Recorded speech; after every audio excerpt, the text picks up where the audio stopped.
We don't hear you. What's up and what's going on, fellow Pantheon streamers?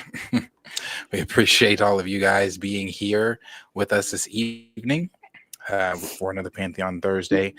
We have a few things that we are going to get into with you guys this evening. We're going to get into Sinners and its reviews and its how everybody's just loving Sinners right now. We're going to get into all that. We're going to get into Tom Cruise and the Oscars. We're going to talk about the Fantastic Four trailer, the Harry Potter HBO Snape casting becoming official, Star Wars Celebration in a few weeks, Lanterns wrapping up their pilot, the Batman 2 may not happen, and then they're going to talk about something with WrestleMania. No, you have a Before we get into WrestleMania any of that, I don't. I don't even know what that is, but Marcus, bullshit. since we saw you last, I don't know what WrestleMania is. I've heard the Pure term, obviously, unadulterated, but I don't know what it is. That you don't know what WrestleMania is. I I've bet my heard the last term. dollar you don't know what WrestleMania is. You might have lost it. Nope. Who I'm owns doing the great. brand of WrestleMania?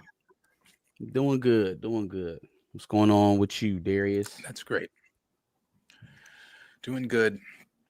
Like I said, I told them before we started. Well, I didn't tell you guys before we started. Well, I did. I said I might not be on because my camera, it's working. So I'm either here for a good time and not a long time, or here for the long haul, and it's just going to be blurry on y'all's end. We'll fix it in Other than post. that, I'm all right. Don't worry about it. Yeah. We'll fix it in post. Chill, how have you Orange been? Soda on tap.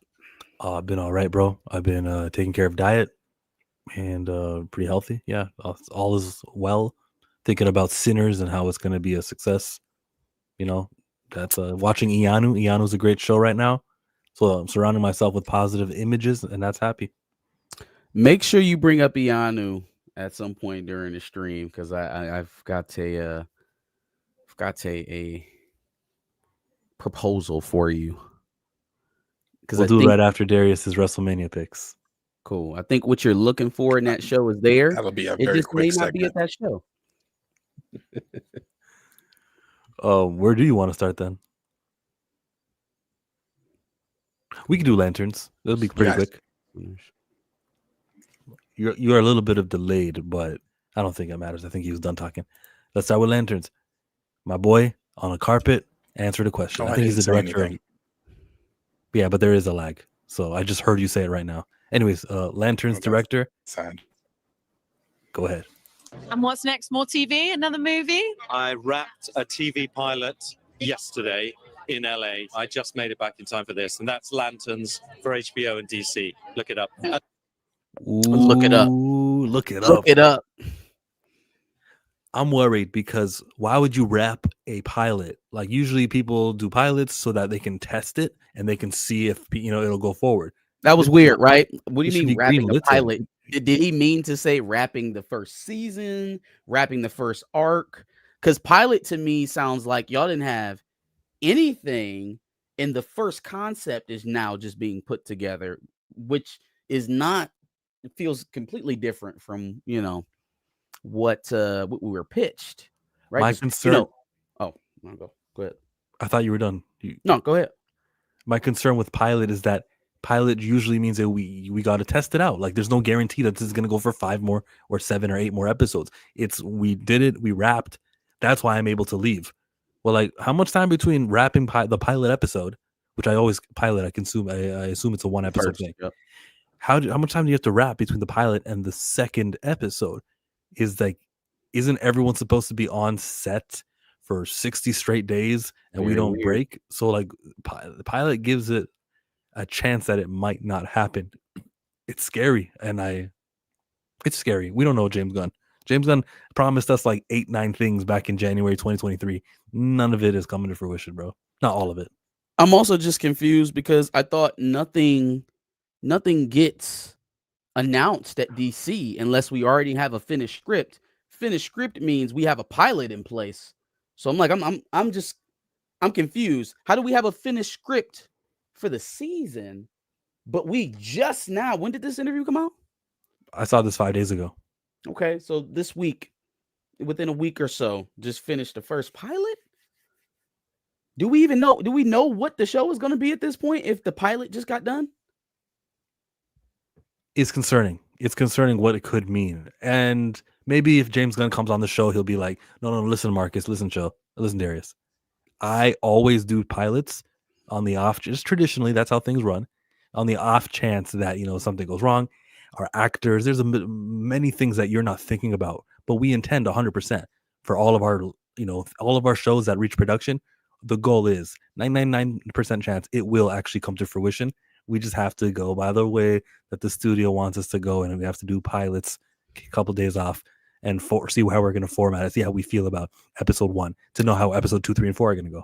That's good enough bullshit for me. I guess we'll just see how hodgepodge the series looks when it comes out. If it's very choppy, if it seems like they had a hard time deciding on what arc was going to be the main through line for the season, then it will always track back to this point where the guy is big upping his project. He's advertising essentially for a product that is still in flux. It's a little dumbfounding, the quote. Again, British guy, so maybe his version of pilot is like, all right, I shot the first 4 episodes for the initial arc of the TV show, and I sent it over to James Gunn. He's reviewing it right now. Like, maybe that's his version of the pilot. Maybe that's the British version. Tell us, Stamina, is that the UK version of pilot, the first main arc of the story? Make yourself useful, Stamina.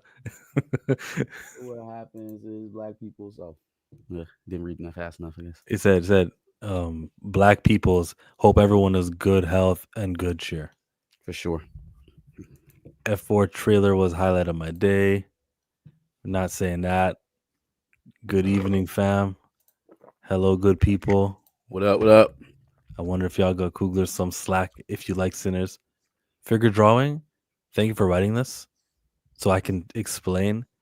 I have no hatred, no resentment towards Ryan Coogler's Sinners movie. I disagree with him killing T'Challa. I criticize that thing.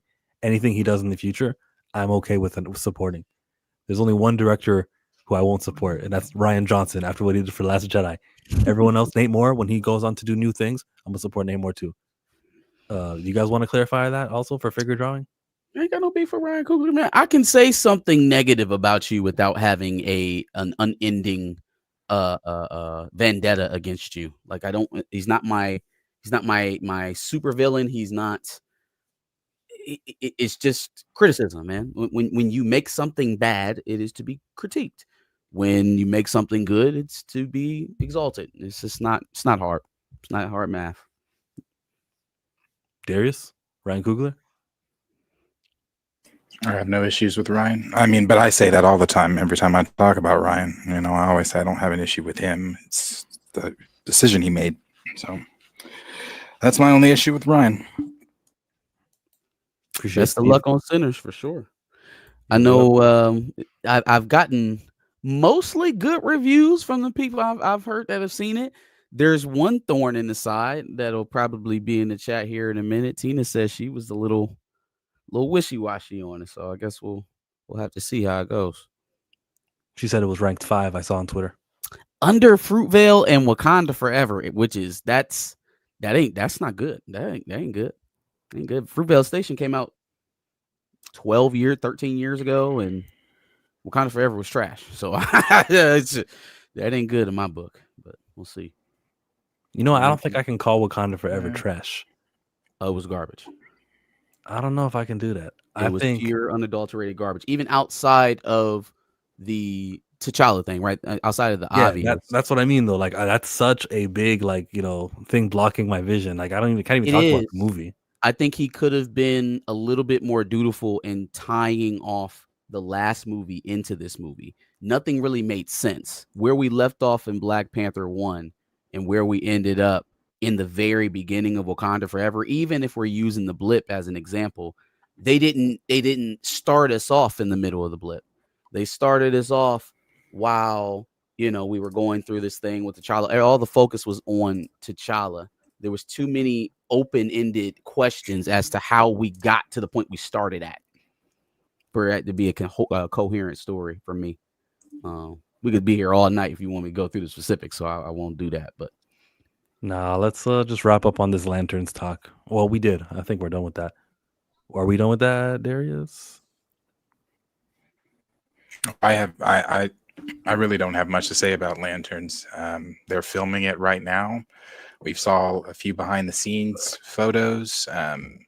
Again, I mean, I agree with what Marcus and everybody else is saying. I mean, I'm at this point in my fandom, I don't know if I can really be concerned. And I say that because Marvel is where they are, Star Wars is where they are, DC is where they are. So at this point in my fandom, being concerned is just like I put the dog in the house. Everything's on fire, but I'm fine. So at this point in they're filming and everything, if the pilot is the only thing they filmed, I mean, I'm not a film guy, so I don't know, but I feel like they've been filming a long time. I'll say, is this the behind schedule kind of thing?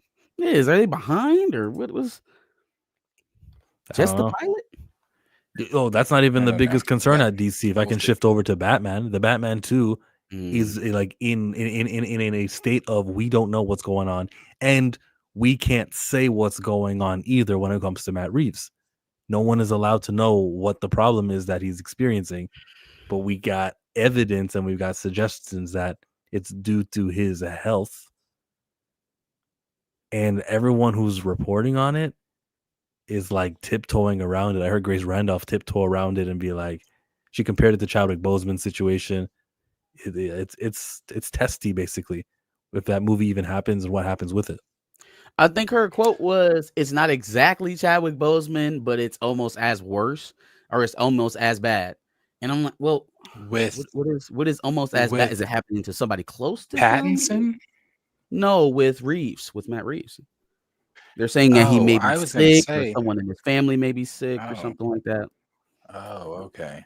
I was gonna say Pattinson. I was gonna say, well, he's lying because he's filming for Dune right now. Yeah, no, he's good. He's doing Dune. He just got off of Mickey 17, which is cratering. But yeah, he's shooting. He's good. He's fine. It's Reeves that's in question right now. If there is something wrong with Reeves, whether that be with him personally or with his family, or someone, whatever it may be with him, they need to go ahead and start making a decision on what they're going to do. I feel about the Batman 2 the way I feel about Beyond the Spider-Verse. Time. It has been so long since we've seen, what was it, 2022 was when the Batman came out, and it was a very long film. Now it's 2023, 2024, 2025, 3 years. We're supposed to have the film in what, 2026, 2027? That's quite some time for us to, and the script is still not turned in. Again, yeah, he may be having the personal problems, but if he is having the personal problems, go ahead and pull the plug. Pull the plug on it. Well, maybe not even pull the plug, just pivot, right? You can't ignore the fact that it's the most popular thing going on right now. There's nothing James Gunn has introduced into this universe that's more popular than Batman or Penguin. Nothing. But it just isn't the case. So if that is the shining star of the studio and Reeves can't continue for some reason or another, if it's a can't versus a won't, right? Then you're right, a grown-up decision has to be made, but I don't think that grown-up decision is scrap what people are clamoring for. See, that's what they got swept up in with the whole Snyder thing. Let's just throw away what people actually want. Let's find a way to move it. Is there anybody else that we feel like can match Reeves tonally? It's not going to be the same story. It's not going to follow the same arcs. We don't want it to follow the same arcs because we were always having a clash issue. Anyway, I don't think this is all because Matt Reeves is or isn't having health issues. I think there was a bit of headbutting before, because even before this news came up here, it was contentious. It was it's here or there. Brave New Bold seemingly got announced before these guys had any chance to work anything out. So that had to have rubbed him a certain kind of way, knowing that his movie was already in the universe. If that's the case, then who do we know that we feel like can match that? at least in terms of tone, can give us the same kind of Batman, maybe just not from the same exact perspective, move forward with the successful property, I don't think a director should. I mean, the same thing that we're talking about with the Black Panther franchise. I don't think the director should stop a Batman franchise. Yeah, because he already wrote it also, so he'll be part of it. Right. Yeah, Miss Ryder credit. Stop Batman. I'm saying we've already, if this is true, I mean, Screen Rant reported on it. I had remembered that somebody a few weeks ago said it in John Campia's chat, and they were like, "Oh, we haven't seen anything about that, so it can't be true or anything like." Or it's not true right now, because he didn't say it can't be true. He said it's not true because we haven't heard anything like credible from it. He's like, this could be coming from anybody. Well, Screen Rant reported on it that Brandon Skellner has indicated that DC Studios has been in contact with him about the Batman in DC, and he said, "I think there's some awareness of me on some level. Probably, I know that there's always." I'm sorry. He said, "I know there's a way." They're a ways away from doing that. He's talking about the Brave and the Bold. Whoever this dude, I don't know who he is, but the dude that they're claiming that DC is looking at him for Batman. You still have the Brave and the Bold. So yes, Penguin was very massively successful. The Batman was successful as well, but you've got one film with that came out in 2022. I don't think that the Batman fans would be, and when I say the Batman, I'm talking about Pattinson's the Batman fans, would be too hurt to where the pivot, if you did scrap it, is just Brave and the Bold, because it's going into your DC universe anyway. The Batman that Pattinson's doing. Go ahead. I was just saying the Batman that he's doing, I mean, it's what we've talked about before. You'll have two Batmen at the same time. So you're going to have what's going on in his universe, and then what's going on in James Gunn's universe. And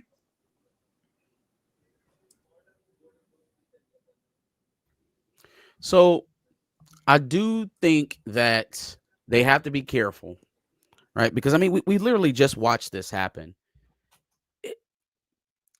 It's not so much of how long ago or how recent was the property. It was how popular it was, right? There's a reason why people are still drooling over Henry Cavill Superman. It's not that it wasn't the Black Adam. There's lots of reasons why women are drooling over Henry Cavill Superman. Oh, not women. We talking the people who want the comic book fans, the fans of Henry Cavill Superman. The Man of Steel is the greatest comic book movie ever made fans. Those guys, right? Like, I think those guys were going to be kind of butthurt about not getting Henry Cavill, whether or not he showed up, had that appearance in Black Adam or not. I don't think it's the Regency. I think it's the popularity. They came out, they spent money on it, they got invested in it, they wanted to see the arc continue. And so if you're telling Batman fans, even whether it's the Batflex, the Pattinson fans, the Keatons, whoever it is, they just want the most popular version. They want the one that's going to work. And right now, if I was a betting man, I'd be putting my money on the continuation, regardless of who's driving the bus, the continuation of the Batman, as opposed to what James Gunn and company are cooking up with maybe this guy who's, kind of floating his name in the ether.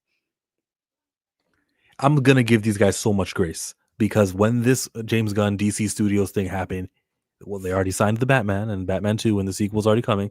And he's just like assuming the position from a studio who didn't know what was going on. Even David Zaslav doesn't know what's going on. That's why he hired James. He's like, you guys figure it out. You're smart with this comic stuff. So whether the Batman 2 happens, or Brave and the Bold happens, and it's still Robert Pattinson, and we just say, yeah, all that was canon. It's retroactively, we'll say all that stuff that you saw in Gotham with the Riddler, it counts. No matter what they do with it, I'm okay. They have so much grace with me with how they start in DC. Not with you? I don't know how much grace I'm supposed to be giving them. I mean, I feel like we've put our feet pretty deep into the water, and I don't know about y'all, but that shit's cold. Yeah, but all they gave us was Creature Commando so far. I can't go off of that. No, okay, so I can, whenever you set up in a room said the DC universe is fractured. We all know that. Here I am to save the day. Laid out this entire palette that you've now scrapped, and the only thing we've seen from that is Creature, and I haven't seen Creature Commando. So the only thing that is out that you announced from that closet panel thing you did was Creature Commandos. Yeah, where we the hell get is Superman Waller? in July. Yeah, Where's Waller's Waller? not none of this shit on screen currently. Where the fuck is Paradise Lost? They haven't talked about that Kal-El, since no. that day. No. Paradise Lost isn't happening, and Lanterns got their pilot. So there's two Lanterns and Creature Commandos. Well, you got Viola Davis talking about she wants to join the MCU, so I don't know if Waller is just fucked or Oh my god. Oh my goodness. And it wasn't like the stuff he was announcing was like this world-ending projects, these huge IPs, Booster Gold, The Authority, Swamp Thing, and even that, even those, we can't get to the finish line. We can't. I guess we're not even working on them currently. Maybe Swamp Thing is off down in the distance. You know, Brave and the Bold is where it's at. Paradise Lost haven't even talked about it. Waller haven't talked about it. We got Clayface. Clayface is on its way. Clayface is on his way, baby. Don't y'all forget about Clayface. He really is blowing Yeah. it. Like, jeez, don't. Oh yeah, don't forget. Like Brother Stark said, don't forget Sergeant Rock. That's on its way too. Rock. I'm going to take the most popular TV show that HBO has made for a comic book character in years. You know what I'm going to do? I'm going to take that character and I'm going to make him some fuck ass comic book character that I liked when I was getting beat up in middle school. That's what I'm going to do because I can. Just because I can. Clayface ain't about to fucking work. Don't do that. Not even with Daniel Radcliffe. No. Not even with Harry Potter himself. Like I said, when they started talking about Clayface, you, James Gunn, at your fingertips have gods that you could use. But you decided, let me reach all the way back to letter Z and pull Clayface and Sergeant Rock and some more, like Creature Commandos, and we're gonna rock this thing out. He don't want no parts of Martian Manhunter. He don't want no parts of Cyborg. He don't want no parts of. I mean, you're right. There are a lot of interesting Zatanna, Vixen. I mean, there are plenty of characters that he could be doing. Icon. I mean, don't even talk about the Dakotaverse. Dr. Fate. It's Dr. Fate. Give him a run back. Call Pierce Brosnan. You know, there's so much stuff that we could be doing right now other than these personal projects. And it's like, man, you didn't get this job so that you can tell everybody how niche your comic book tastes are. Like, we want to see the stuff. Yeah. That shows you with Peacemaker season 2 and 1. Season 2 of Peacemaker will continue in his new universe. Lord, so what he desires for is crazy, and it's not crazy, but it's a particular niche. Yeah. Why are you hating on DC? Yeah. I'm sorry. We started with Lanterns. We started with the Batman 2, how it's being delayed, and no one's saying exactly what's going on with Matt Reeves. But from what it sounds like, there's a reasonable excuse for why the Batman 2 was in the situation it's in. I'm giving them lots of grace. And the more I talk to these two, the less grace I'm starting to have for them. $40 million budget. Is that for Clayface? Of course they can make it work. Yeah, a $40 million budget with Thunderbolts would have made it a super successful movie. But there's other things I'd rather see. And if you know you're only going to get 2 DC movies a year and one of them is going to Clayface, no. Give me Supergirl, good. Superman, give me Batman now. Give me The Flash and give me Aquaman. We got to wait on those? Why? Okay. Forget it. Give me Static, give me other things. Clayface is going to be dope. That's right. It could be. Yeah. Yeah, it could be. I'll tell you how big of my Star Wars fandom is just blah. I didn't know Celebration started today. No clue. Yeah, but it's like Wouldn't the have known unless these pre-celebration. notifications. I was about to say, any announcements? Anything pop out? Yeah, there's notifications rolling in. They're Uh-oh. talking about they Daisy announced Ridley Ryan there? Johnson's. It's probably not today. Shut They up. announced Wait. Ryan Johnson Wait. what? What did you Ryan Or not, Johnson? no, I'm sorry, not. I didn't mean Ryan Johnson. I meant Ryan Gosling. Ryan Gosling. I wouldn't have said Ryan Johnson. That damn calm. Don't play with me like that, Darius. Ryan Gosling and Sean Levy's film coming out in 2027 called Starfighter. We got a look from Mando and Grogu. Looks like Mando standing next to Zeb. Okay. Grogu hanging out with fucking Babu Frick. Yeah, and then that Sean Levy film is called Starfighter. That looks like what they've unveiled today. So did Wait, we win? Pedro Pascal and Sigourney Weaver. I knew Sigourney was in this Mando Grogu movie. Oh yeah, Pedro's fucking Mando. I forget that shit because he's in the fucking. I forget that shit. I was like, why the fuck is Pedro there? But yeah, that's why he was Mando. crying about being behind that mask. He's like, everyone's gonna forget about me, man. Everybody's gonna forget. Yeah, that this because is I Pedro forgot he's Pascal. even Mando. Yeah, they're doing the nostalgia grab with Zeb. Yeah, but the Babu Frick thing is taking the most successful sequel era character that they had, but next to Grogu, and seeing if that'll get like interest. Like, you can't hate on this. Remember him? Remember he's from the sequel era, so you'll like him, right? That's such a weak move. For sure. Does this mean we won? Star Wars Starfighter will release during the 50th anniversary week of A New Hope. Do we win with? I didn't hear shit about Rey. Where are Rey movies at? It is it. So my understanding, I didn't know. Chill, because I did as a Star Wars fan, I didn't even know Celebration started this weekend. Chill, you said today is pre-celebration, correct? It's because the celebration is the weekend. All right, so they're gonna hold Thursday their big night guns for the last day. Okay, all right. Well, Yeah, so Sunday, far we win. Sunday, right? We winning. Sunday. I promise you, she's coming out. She's coming out Sunday, or she's coming out You can bet me Saturday. $1 Or right now on the they're gonna pod. roll her out Friday, Saturday, and Sunday. Okay, bet me $1 on the pot. So if it don't happen, you can cash app it to me right here on the Friday is gonna be the animation day. Saturday will be when they do the films like that. They did 2 years back in London. Bet. Oh, you don't think that you don't think Daisy Ridley is in Japan right fucking now?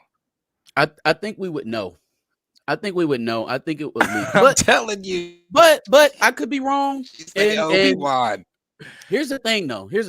You really need to be rooting for my side, because if we don't, that means the Civil War that's happening in Lucasfilm has drawn out enough to where they may damper out some of Kathleen's momentum with some of this bullshit she's trying to put out into the pipeline. If Daisy really comes out, that means she's winning. That means some of this stuff is going to make it to production, and we're going to have to suffer more. Yeah. So you better hope we don't see Daisy. You better hope she ain't nowhere near Japan. Nowhere around there. I want what you want. I don't want her anywhere near Star Wars. I don't want her spelling Star Wars, thinking about Star Wars. Don't send her coloring books about nothing to do with. I don't want her near Star Wars. But the unfortunate reality is they want her near Star Wars. Lucasfilm wants her. And, no, not all Lucasfilm. Just the Kathleen acolytes want her around. Again, we ain't heard nothing since she came out. But who are the Kathleen acolytes, though? I don't know. Whoever in there is fighting with her. Though? Whoever's helping her keep her grip on power. How many of the acolytes are there? Ooh, there's the power of 2. So there's got to be 2. And then them 2 plus Kennedy makes the power of many. The power of many. Is there majority of Kathleen Kennedy acolytes working at Lucasfilm? It's been 12 years since she's been in charge. So everyone she's going to hire, going to be grateful that they hired her, or she hired them. Somewhat. I mean, she hired Dave Filoni. She hired Jon Favreau. Filoni was already part of it. Before Kathleen Kennedy? Yeah. Not after the Disney acquisition. He was there. He was there. Wait, what do you mean? So he was still working for Filoni Disney. was there during Clone Wars. Is that when he was doing Clone Wars? Okay, yeah, you're right. You're right. When he was doing Clone Wars. Well, Filoni was also there during was he the just a 2D Clone holdover from the Wars. sale? Yeah, was he just a holdover from the sale or what? Yeah, Pablo Hidalgo was also with them before the Disney acquisition. And I so think in between Clone Wars and Ahsoka, was he just on ice or what was that? Rebels. Remember he did Rebels? But okay. Oh, yeah, you're right. That was on Disney. Okay. Gotcha. So she didn't hire him. So then, yeah, no, Filoni should be one of the last Resistance. She did hire Favreau, though. But I think there's people that but Filoni is a company guy. He agrees with everything that she's, he looked at what's her name? Leslie Headland literally told him here's our plans with Plagueis, and he said, okay. That's right. And they did but it. I 100%, and I'm confused as to why he allowed that. Also, there's a theory that he actually ended up did hold a lot back from what Leslie actually wanted to do. It continues to surprise me that that's what made it to the final cut. Like if y'all cut anything from this show and that's what made it out onto the platform, I can only imagine what the original version looked like. I take that position because he wasn't there greenlighting it. It was so okay, like in 2020 during that Investors Day, the same day that Kevin Feige said we will not recast. So that's the first we heard of it. Leslie Headland's attached to it, and Dave Filoni only gets his big promotion to being the chief content creative officer 3 years later. So he can only I can't give work him with that what slack. you've created. And how is he going to go to her and say everything you just did is against Star Wars, is antithetical to our brand, and we will have to scrap it, and we can't even produce the show. Even if I'm not saying that he attitude. needs to go. I'm not saying he needs to go scold her and say everything that you just did, but as a person that has been working with George since the 2D the 2D Clone Wars that premiered in 2005, you know better than anyone. I mean, people call you George. You know how this shit is supposed to go. People within the fandom say he's the closest thing we've got to George. He knows this shit inside and out. Better example, you want to see how deeply Filoni knows this shit.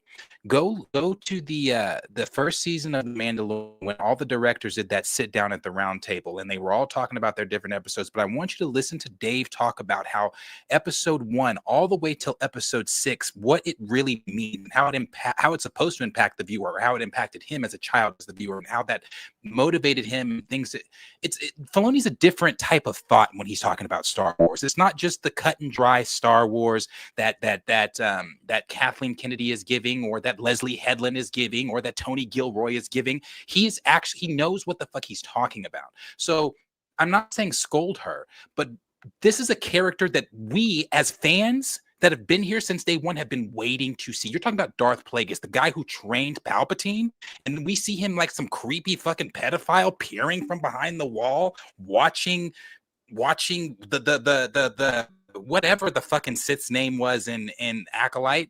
Like, no. So I'm not saying scold her, but sit her down and say, Leslie, that would probably be great. But let me explain to you why we don't want to use Plagueis in this, why this is not where we want Plagueis to pop up, and especially the way that you're using him. So no, you have a responsibility because you know the shit. You're Dave's right, you're George's right hand at one point in time. So no, you don't just sit here and say, oh yeah, do whatever you want to do and let's just fuck up Star Wars, because that's what's happening.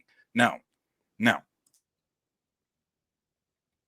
So you say what? What do you say to the Acolyte script when it comes in?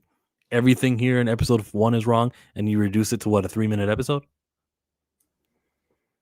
No, you don't have to go through there and actually, yeah, you can treat it like a when you would get a test back or whatever, and you would have misspelled words, your teacher would go through with a red whatever blue pen and mark that shit out. Nope. You didn't indent, you didn't use the heading. Kathy, where's your this, where's your that? Kathy, Dave hates women. Look, he wrote all of this. I bet he never did this for any of the men's projects, did he? Right, Kathy? That's what I was going to say. Even if he takes that hard of a stance, like, nah, we're not doing this bullshit, you don't know what you're doing. The minute it gets to it gets too critiquey. Headlands going up to her bank, aka Kathleen Kennedy, the woman that gave her $300 million to make that goddamn show. And I'm like, hey, Dave's being mean to me. And as a gay woman in Hollywood, I feel like I should have my creative space to destroy Star Wars in peace. And then, that's how all that would have went. I think he's in a very precarious even position. I'm sorry, go ahead. I just think he's in a weird spot because. Go ahead, finish. No, I think like Chill said, I'm coming in. I think delayed on y'all's end. So go ahead. He's in a weird spot because he is in a situation where he has a little bit of power, and he wants to be able to wield that to make his stuff good. Remember, he's got some skin in the game now, right? He's got Ahsoka in there, and he's kind of building on that arc. He's got Thrawn and Blue Guy. He's got an animated series coming out right now. Cad Bane and all those characters. So like he's still got threads that he wants to see grow. If he gets the axe or he gets put in the box by Kathleen Kennedy, then none of that's possible anymore. He can't go back to that well and do what he actually wants to do. I think he's protecting the little bit of freedom that he actually has by not going head to head with Kathleen Kennedy. Jon Favreau, on the other hand, is just like, look, I'm gonna leave. Like if we can't do this right, I'm gonna finish out my obligations and then I'm gonna take my ball and go home. As he should. You know what we didn't talk about Yeah. Star Wars? Go ahead, Darius. Well, I'm sorry. I was just going to say, I think really one of the big things for me and probably some other Star Wars fans, there's just so much now that I used to want them to do, because even when you were talking about how Dave was saying, well, how Leslie would be like, well, look, Dave hates women, take it all the way up to Kathleen. I mean, then what do we say about the Obi-Wan Kenobi show? What do we say about the Obi-Wan Kenobi show? Because Deborah, who was it? Deborah Chow, I forget her name. I believe she did it, and she's done she did a Mandalorian. I think she did something with the Mandalorian. We praised her for what she did with the Mandalorian. Everybody was like, "Oh, Deborah Chow's doing Obi-Wan. Yes, we gotta." And look, it's a female director, and no one's being sexist. We're all like, "Yay!" because we loved what she did. Then she came in and she fucked Obi-Wan up. You fucked up a legacy character. That show is dog shit. So where are we at in the Star Wars world where we don't even, well, I don't want to say I don't even want you to touch legacy characters because you're going to mess it up. It's like, I don't want an Obi-Wan show. Everybody's like, Luke, bring Luke. They've already fucked Luke. You want him to bring him back and fuck him some more? No, like leave him alone. Leave him wherever the fuck he is. Leave him alone. So it's like, I don't know. This, for me, I'm very curious to what the rest of celebrations are going to look like this weekend. But for me, the hole they're in is so deep. I think Obi-Wan was one of those holdovers, though. I think that was a COVID project. So I don't know if Dave had his presidency spot in, or if he even had. For that though, you don't really even need Dave. It's Obi-Wan. How do you fuck up a guy who we were told has been in the desert watching Luke and he never left? How do you fuck that up? Never left. And then on top of that, you got this whole side-by-side story with him and Leia that she never remembers. Like, okay, if you get her when she's like 2 or 3 years old, maybe that's something you can suppress. She's walking, talking. It's all been said and done. It's all been said and done. Let's talk about something we haven't talked about yet, which is the grapes situation that I heard Josh of Denim Nerd say that there's going to be a moment in Andor where the woman, I think her name is Bix, she's going to say, you know what I mean? Like the worst thing a man can do to a woman, you did that to me. That's going to be said in a Star Wars. And my brain went, that's not Star Wars. And then I also thought about, Darius, what was the name of the ship that Boba Fett flies that they can't name anymore? There was a word for it. The Slave One. And they can't say Slave One, but you can talk about something else, which is very gruesome. Also, the selective sensitivity is so bizarre to me. I don't know why they would think that it's okay to go with one, but then they'll like they'll retcon and change the Slave One situation. Because girl boss, bro. Girl boss. I know that's the message though, because you're signaling that act is villainous, and they want to like let the audience know that. So maybe all the young men growing up watching this will go, "Oh, you're not supposed to do that thing. That's a bad thing." All right, good, got it. Not that you need that in your TV show, but I think that's what they're thinking about. They're thinking that they are. My bad, Roberta. I apologize. They think that by featuring this negative trait and showing you that it's a bad thing, they're teaching the audience. And still, I say no. I say you avoid it like the plague. I can't get with it.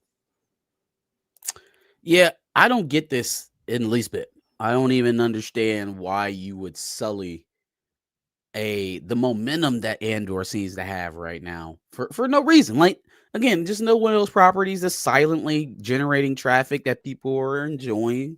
It's got some genuine interest. So let's just make it controversial by putting something that has never existed in any Star Wars project prior to this, and just throw it on the wall and see what happens. I think this is the result of the kind of the hyper focus on centering real life, like tangible female issues in a fantasy realm that was never built or equipped to handle that subject matter. And so just to kind of like willy-nilly drop it in on Andor season 2 and it having a ripple effect now across Star Wars. Now, that woman is not the only one that's been essayed in Star Wars now. It can't be. Now that you've opened up that door, she can't be the only one.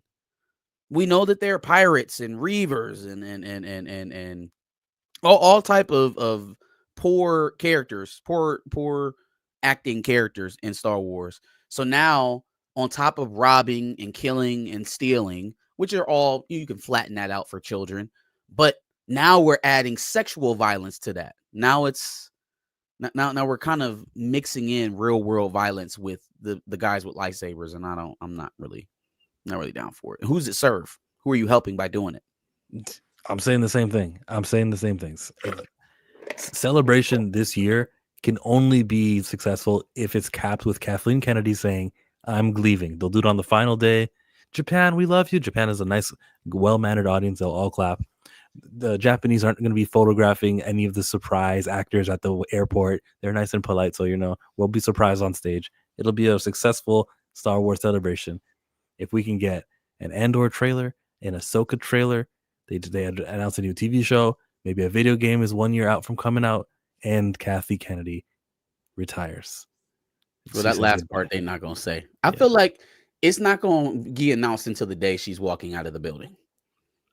Like, she probably had all of her friends that she has in the trades are going to block that information to the day that she's being escorted off the premises. You think she gets a security escort out the building? If she won't leave, hey, they better get her big back behind up out of that office. And you better do it quickly, because if she learns anything from Bob Iger, she's just going to stalk her replacement until she decides, nope, I'm coming back. And then she's going to Game of Thrones style axe him out of there, or her. And then we'll be doing this song and dance all over again. Hey, something's happening in this live chat, okay? It's crazy. Liam says that he's seeing Sinners tomorrow night. I'm so excited to watch it again. Vontae says that he just got back from seeing Sinners 9 out of 10. It's not a horror movie, though. There's like Sinners enthusiasm in here like we haven't had. Would you ever remember that when everyone's telling us about this movie that they've seen and it's the Thursday screenings? Like, we don't have that. Here on Pantheon? No. There hasn't been we started Pantheon in a tough time for Marvel. So of course we haven't had it for Marvel. There's nothing for DC, and there hasn't been anything else really. Has been pretty dry. Jumping. Actually, I think that. On Deadpool Day, we took that day off and we just did a Friday stream instead. So it wouldn't have happened. But of course that would have happened then. Okay. I forget. I'm trying to big up this Sinners thing, but it's really just because we good. We got some good positive vibe. I think the main worry was Sinners. I saw it. Did you see it already? I've seen it. I think the main issue they're going to have is just how much it costs to make it. If they can get the budget, I think saying that it's going to make more than Nope or Get Out is lofty, but if it does, then that's a pretty good watermark for Ryan Coogler on the first swing. So I'm positive on it. I hope it does well. I want to see it for sure. Sorry, you hear me now? I put out a poll on my account, right? And what I just basically asked everybody was, what's the prediction? 300 million won the poll. 64% of people said that it's going to be a $300 grossing film. That's low to me. I would have voted for like a 400 or 500. People If think it hits $500 million, that's doing exceedingly well. yes, but that's how it feels. The way that they marketed these guys in every Ryan and Michael B. Jordan are going extra hard. And I found out about Ryan Coogler, a 25-year expiration until it becomes property of his. Like he owns this brand basically. The Sinners was Warner Brothers, but he told them, listen, you guys only get to have it for a little bit, or I'm gonna go produce this movie with someone else. He negotiated his way where he will own this thing. That's nice. Which is That's why really we good see him negotiation. everywhere. I've never seen Ryan Coogler do this much advertising. He's on the morning shows and the night shows. He's everywhere. Yep. That's a damn good I'll deal. say this about it. I thought the culture stuff, the stuff obviously like relating to Black culture was great. Haley Steinfeld really shocked the fuck out of me. I've never seen her in that type of acting. I've never seen her play that type of character. So she shocked the fuck out of me in a good way. Wow. Very like I've never even been attracted to her like that, but she like she was attractive in this. Like I don't know, like and the rumors about Watch the back, Gary. the Nick videos Moore of, might be kicking in your front door any second now. all the videos of her and Michael B. Jordan on their tour, press tour, people talking about, oh, they definitely, or he definitely, yeah, that he definitely probably did. Just I don't. He definitely probably did, but I thought it was a good movie. I definitely think it was a good movie. People are going to get mad at me when I say this. I'm not saying it was an 8 or 9 or anything like that. I'll give it a 5 or a 6. It Out is of not 10? a horror film. Out of 10. Oh shit. Out of Hold 10. on, It is y'all. beautiful. The imagery of it is beautiful as far as like the cinematography of it all. It's a gorgeous film. The acting was superb. I saw some people saying they couldn't tell the difference between one Michael B. Jordan and the other Michael B. Jordan, one twin and the other twin. I don't think so. I thought he did a good job of distinguishing that those were two different people, and I could tell that they were two different people.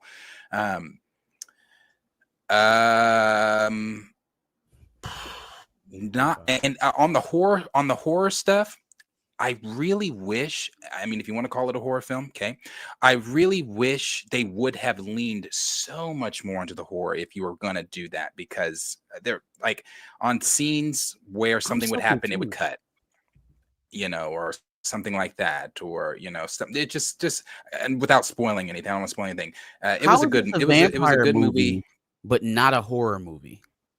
That's what I'm continuing to be confused on. How is it a vampire movie, but it's not a horror film? It's like LeBron on the Heat. Have it's you positionless seen basketball. Twilight? Huh? Have you seen Twilight? Yes. I'm not comparing it to Twilight, so before hey, people that love you it better not shooting me, you better not. I'm not. But what's the scariest thing you can think in Twilight? The scariest thing. That lead actress. The last scene in the last movie where the earth is like opening up and all the vampires, they're like got into this big ass battle. Like the cracks in the middle of the earth, dude gets his head chopped off and then they set him on fire. That's probably the most intense part of the entire series. Vampire in Brooklyn. When he killed what was the scariest part in Vampire Brooklyn? I think it was when he killed Homeboy, his little driver. That was the most jump scarish part when he first woke up. Okay. Well, think if Vampire in Brooklyn is horror like that. Oh, that's the horror that It's not bad but for me, and I say that because I'm a big, like, I like to be scared. I'm gonna go watch a scary movie. I want to be turning lights on when I go to the bathroom. I want to sleep with the light on that night or something like that. I haven't had It's this not a movie do vampire that to me movie. since The Conjuring. What the? No, I really don't know what to expect. I swear to God, I don't know what to expect from this movie. Listen, and Tina's probably thinking the same thing. I don't know. I felt like, and again, don't come from me, people that loved it. I felt like it, again, a good movie. It just didn't exactly know what type of movie it wanted to be. Okay. So this is the last question I'm going to ask on it, because y'all you're getting ready to make me bootleg this shit and not watch it and not support. No, go see it. Go see it. I'm going to go see it. I'm going to go see it. In terms of plot, how tight is he on the story? It's just the lag. Yeah, it's just lag. It's just the lag. The story, man, it could have been tighter, but it wasn't bad. Okay. I'll tell you, I saw some people saying, because I listened to this radio show in the morning, and they watched it at a special screening, and they were saying the beginning was a slow burn. I loved the beginning way more than when the vampires really started because when the vampires started getting involved, I was thinking, okay, yes, here comes that horror stuff. Here's this, but for me, when the vampires came in, it slowed down. I liked the beginning of the film, where before we got to exactly what was really going on, it was fine for me. I was like, hey, this is good. This is good. The dialogue was great. Again, Haley Steinfeld is a shocking. People were saying, I don't know how she's gonna do an Cajun accent. She does it just fine. That was the first time. Like, that was the first name you named, and I'm like, ain't no way Haley Steinfeld is the standout of the damn film. I think Haley and Lindo. Del Rey. Okay. Yeah, I think they are the standouts. And you know who else was really good? Loki. What's her name? Hunter B-15. She was fucking great. She was great, actually. Yeah, she was great. I think her acting is really good. She's one of the twins' love interests, I think, right? Yes. Yeah, so that's what I thought about it. Not bad. Now I will say that first post-credit scene, I'll agree with Liam. That first post-credit scene was really good, and it does set up implications for more to happen with this franchise. I will say I was really upset. I sat to the very last post-credit scene, and that's what it was, because I was like, I was ready to go. And when that one happened, I was like, motherfucker. That one felt to me the way when Cap came out and said, so. Did you see the preview for him? The Marlon Wayans, Jordan Peele movie? I missed all the trailers. Oh, I can't go to the movies. Oh, you come late for that too, huh? I can't go to the movies with you. I ain't doing that. Got to be sit down 15 to 20 before the start time. Need to be in there. I'm gonna see the damn sit down commercials when the lights are still on. Yeah, I enjoy those things also. I think it's part of the experience of going. Man. You gotta see the previews. I never and that's what they're missed them. But I had T'Challa with me today, and I'm not a bad pet owner. He's a good dog. He can sit in the car and be just fine. So he sat in the car, but I had to set him up. I had to get him food, water, and all blanket and all that kind of shit. So yeah, I missed the trailers.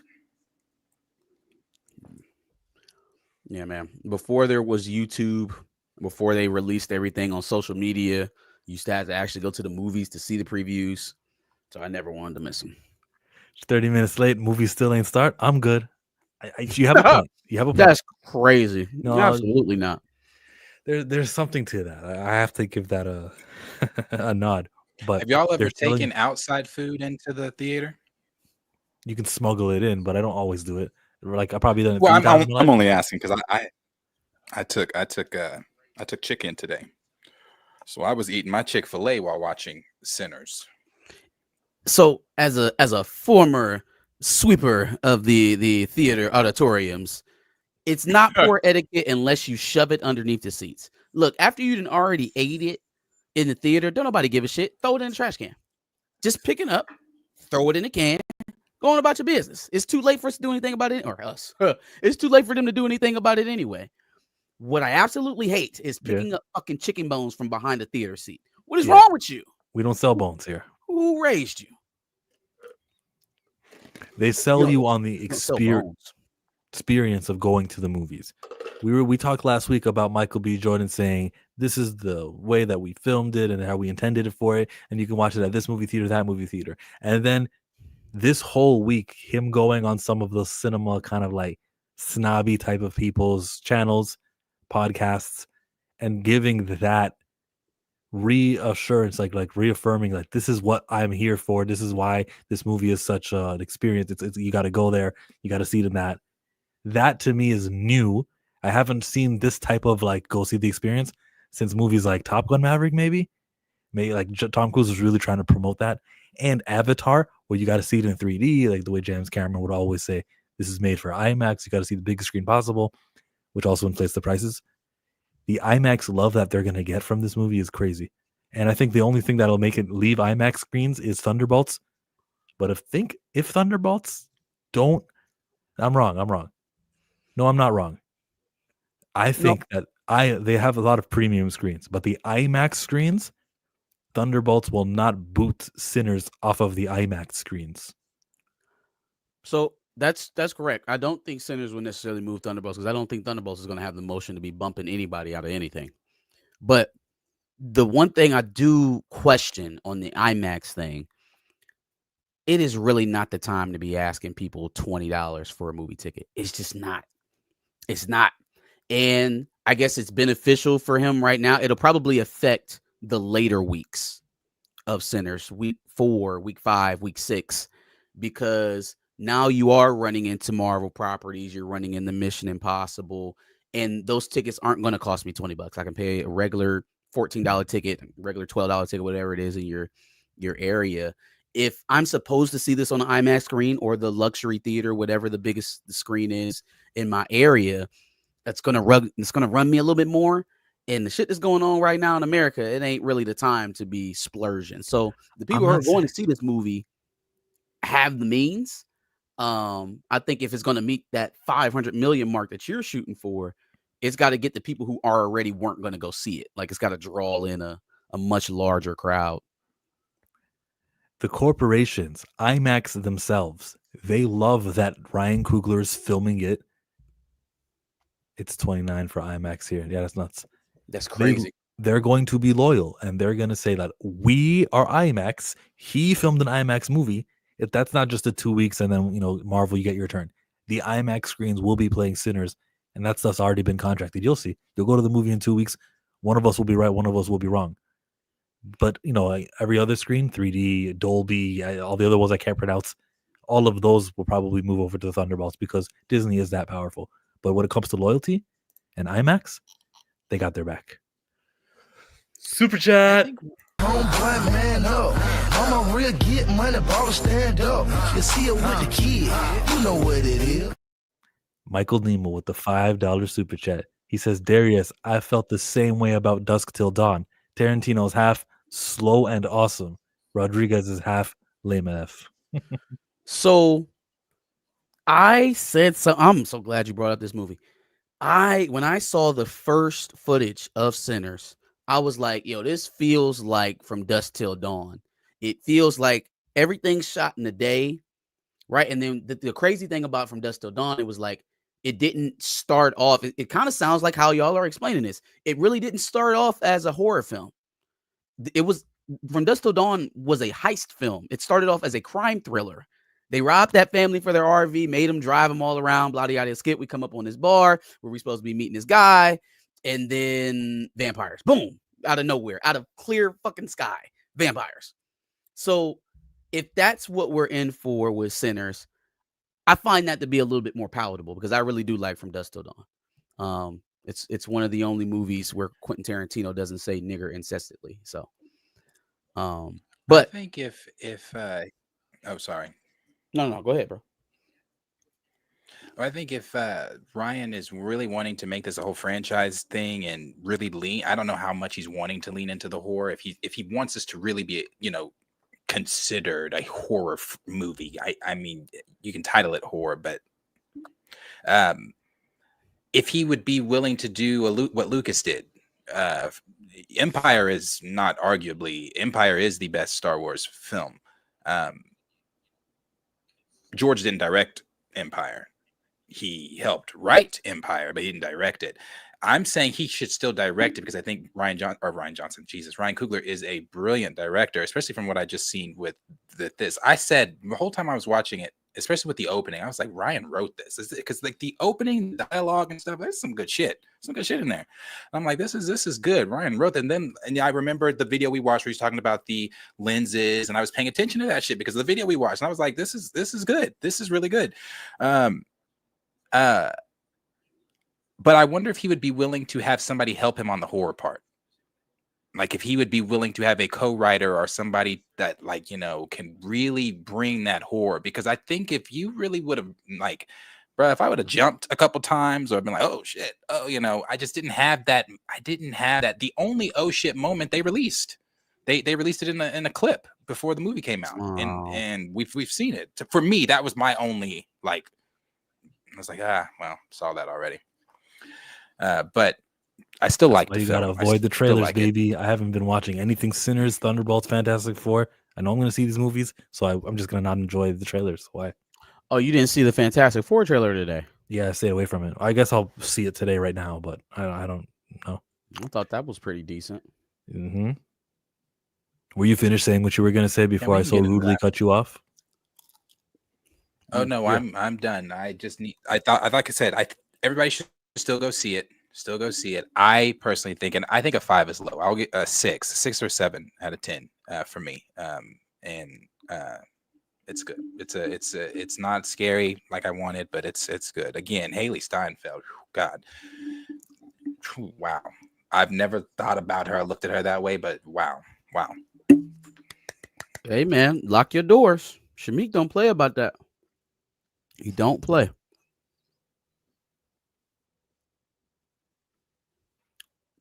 My cousin Chill Spot sitting here. He said, "Empire Strikes Back is the best Star Wars film.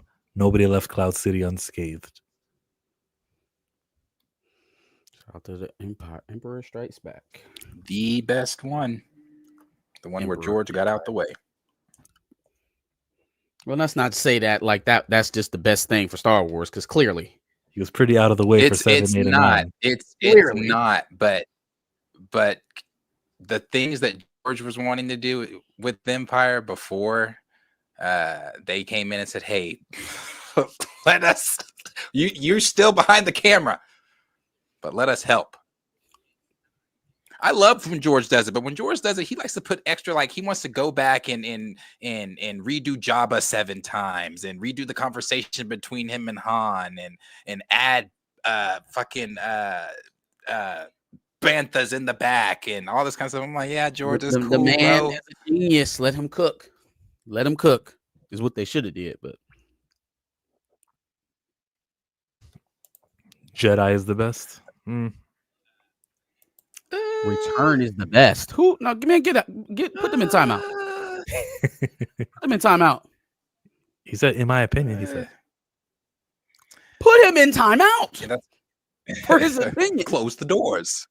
Close the I doors. said close the doors. He ain't going nowhere but to the restaurant. Haley was looking good. Dr. Umar No, Umar would support. Umar would ask you like, hey, is there anything in your lineage? And unlike Marcus and Josh from Back of the Bus, he absolutely would not. Umar would be like, all due respect, my Snow Bunny Queen, I cannot touch your hand. And you can't touch his hand? I cannot get too close. I cannot get too close, and I cannot touch your hand. I cannot get too close, and I cannot touch your hand. Yo, you watch him just as much as I watch him. Literally how you go. That man. Oh, David Oyelowo had like an interview, and Charlemagne said, you should play a historical figure. It should be Umar Johnson. And he's like, okay, yeah, I'll look into it. And then I think Lauren on the side was like, he's playing with you. Don't look it up.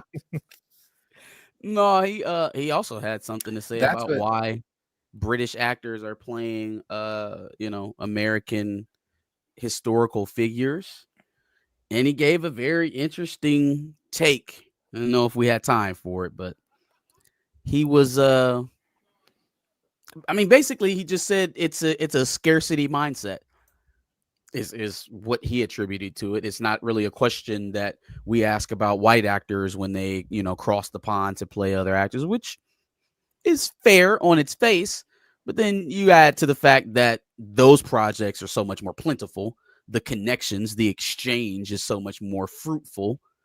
Not so much in black projects. Definitely not so much in black projects the opposite way. How many times you seen a black Brit play or a black American play a black Brit or a black African or black people anywhere else in the world? I can tell you it's probably about 3 because it's all 3 that he named in the interview.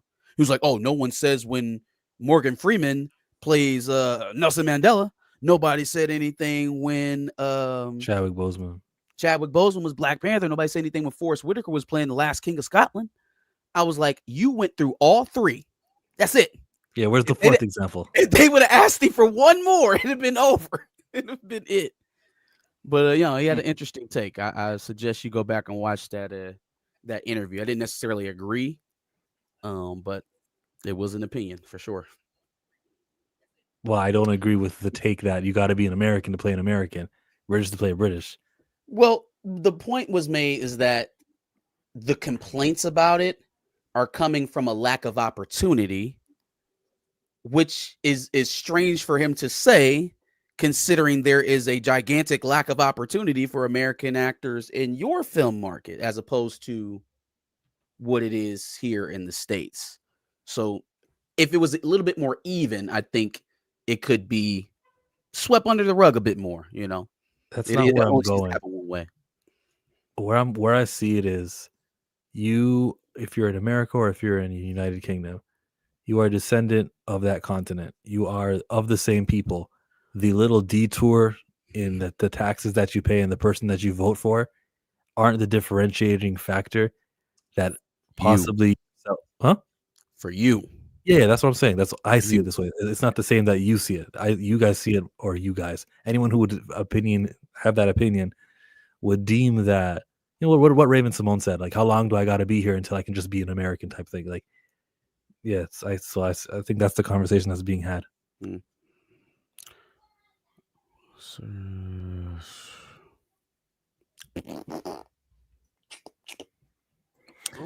Fantastic Four. Let's move on.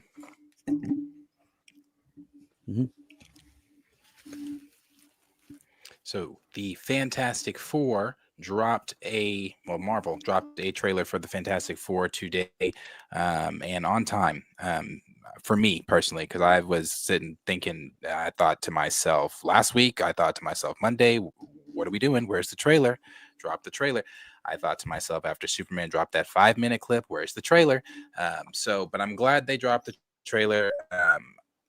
For me, I've been excited for the Fantastic Four. I know a lot of people are not. I've been excited for the Fantastic Four. I still remain excited for the Fantastic Four. That first trailer did not really move the needle for me. This one, I'm not going to say it really still did. But I think there's a lot going on in this film that just not in the trailers, not playing to viewers and things like that, obviously from other stuff too that we know. But it's just, I liked it. I like what was shown with the team, with the family. I liked what was shown. I like what was not shown of Galactus. I like that we have not heard him. We have not seen his voice. I don't want to hear him. I don't want to see his voice. I don't want to see anything like that until I sit down in the theater for Galactus. And I didn't think that Shalabal looked bad. My only nitpick, and I didn't want to do this for the trailer with the CGI for her, is that I feel like the 2007 Silver Surfer CGI looked so much better than what they showed for her. And I think for her, it's just like the lack of definition. Maybe there's not a lot of lines that she looks like a Terminator. So I don't know. Yeah. But like a second-gen Terminator. I like the trailer. And I'm ready for it. Yeah. She looked like, yeah. I thought this trailer was pretty good. I thought it. At least they are trying to manufacture stakes where there aren't actually any. All right, like if you can read in between the big old reveal that they had 2 weeks ago and what we're seeing in the trailer, we know that at very least, now we don't give a shit about any of these other 60 style people that are running around here, but the people that matter, they're going to live. It's going to be okay. They're going to survive somehow. We don't even know their universe. Is unfamiliar to us. We're not going to familiarize them one movie because we're going to be spending too much time dealing with the main thing, which is the family. So you're just telling us that that movie doesn't matter. But they are trying to manufacture the stakes in the marketing that they're giving specifically for Fantastic Four. And I think for a general audience, it's going to work incredibly well. Where they're going to have a problem, I feel like, is basically what they've been running into with everything they've been marketing well these days.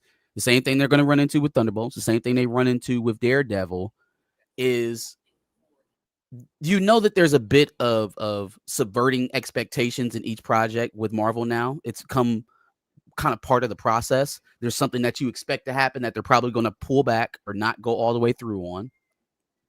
And so if that's going to happen, plus the reputation hit that they've had from the last 3 or 4 projects, I just don't know what they could do to kind of jumpstart this project to where it maybe should be, but just has too many negative factors going for it. The general reputation of the studio, their unwillingness to go full head on into narratives and use as many characters as possible. I don't know if the audience has hit fatigue with Pedro Pascal yet. I have. I'm already there. Like watching this and then turning around and watching Last of Us on Sunday. It's getting old, dog. Like, god damn, cast somebody else. It's got a lot of things going against it. Plus, I didn't really like Shia LaBeouf. I didn't like it when she was cast. I didn't like when I saw she looks like a Terminator. It is very undefined. The 2004 version looks better, not just because it's a man, but because of the definition, because of the way it looks. It just looks like a silver glob with tits. So, yeah, good trailer. Yeah, don't know if it's gonna be a good movie. They didn't bother to give her the long. I mean, I was, and again, I was trying not to nitpick when I was watching it, but I kept rewinding to see her, and they didn't. I wish they would have given her the long hair like she has in comic. Like if you're gonna do her, and I'm not trying to make this sound sexist, but make her hot, make her look like like the comic version of her. Because like you said, they would have it's had just to a cast a woman who silver looks like blob. that. Yeah. Yeah, but you can still go in with this because that's not Julia Gardner. That's her likeness in the face. But you can go in and do whatever, make the definition or whatever you need to do to make her look like she's a threat. Because I don't know. It didn't take me out. It's just I was like, oh, okay, that's what she looks like. Yeah, honestly, she just pulled up and said y'all fucked and then bounced. So like she was like one of the least noticeable parts of the trailer to me. It was just everything else that was going on, right? They're really setting the stage for some sort of epic showdown battle for the fate of the world. And so that does kind of that transfers very well to a general audience. Everybody can feel that right really fast, right away. You don't have to spend a whole lot of time making people invest in the characters.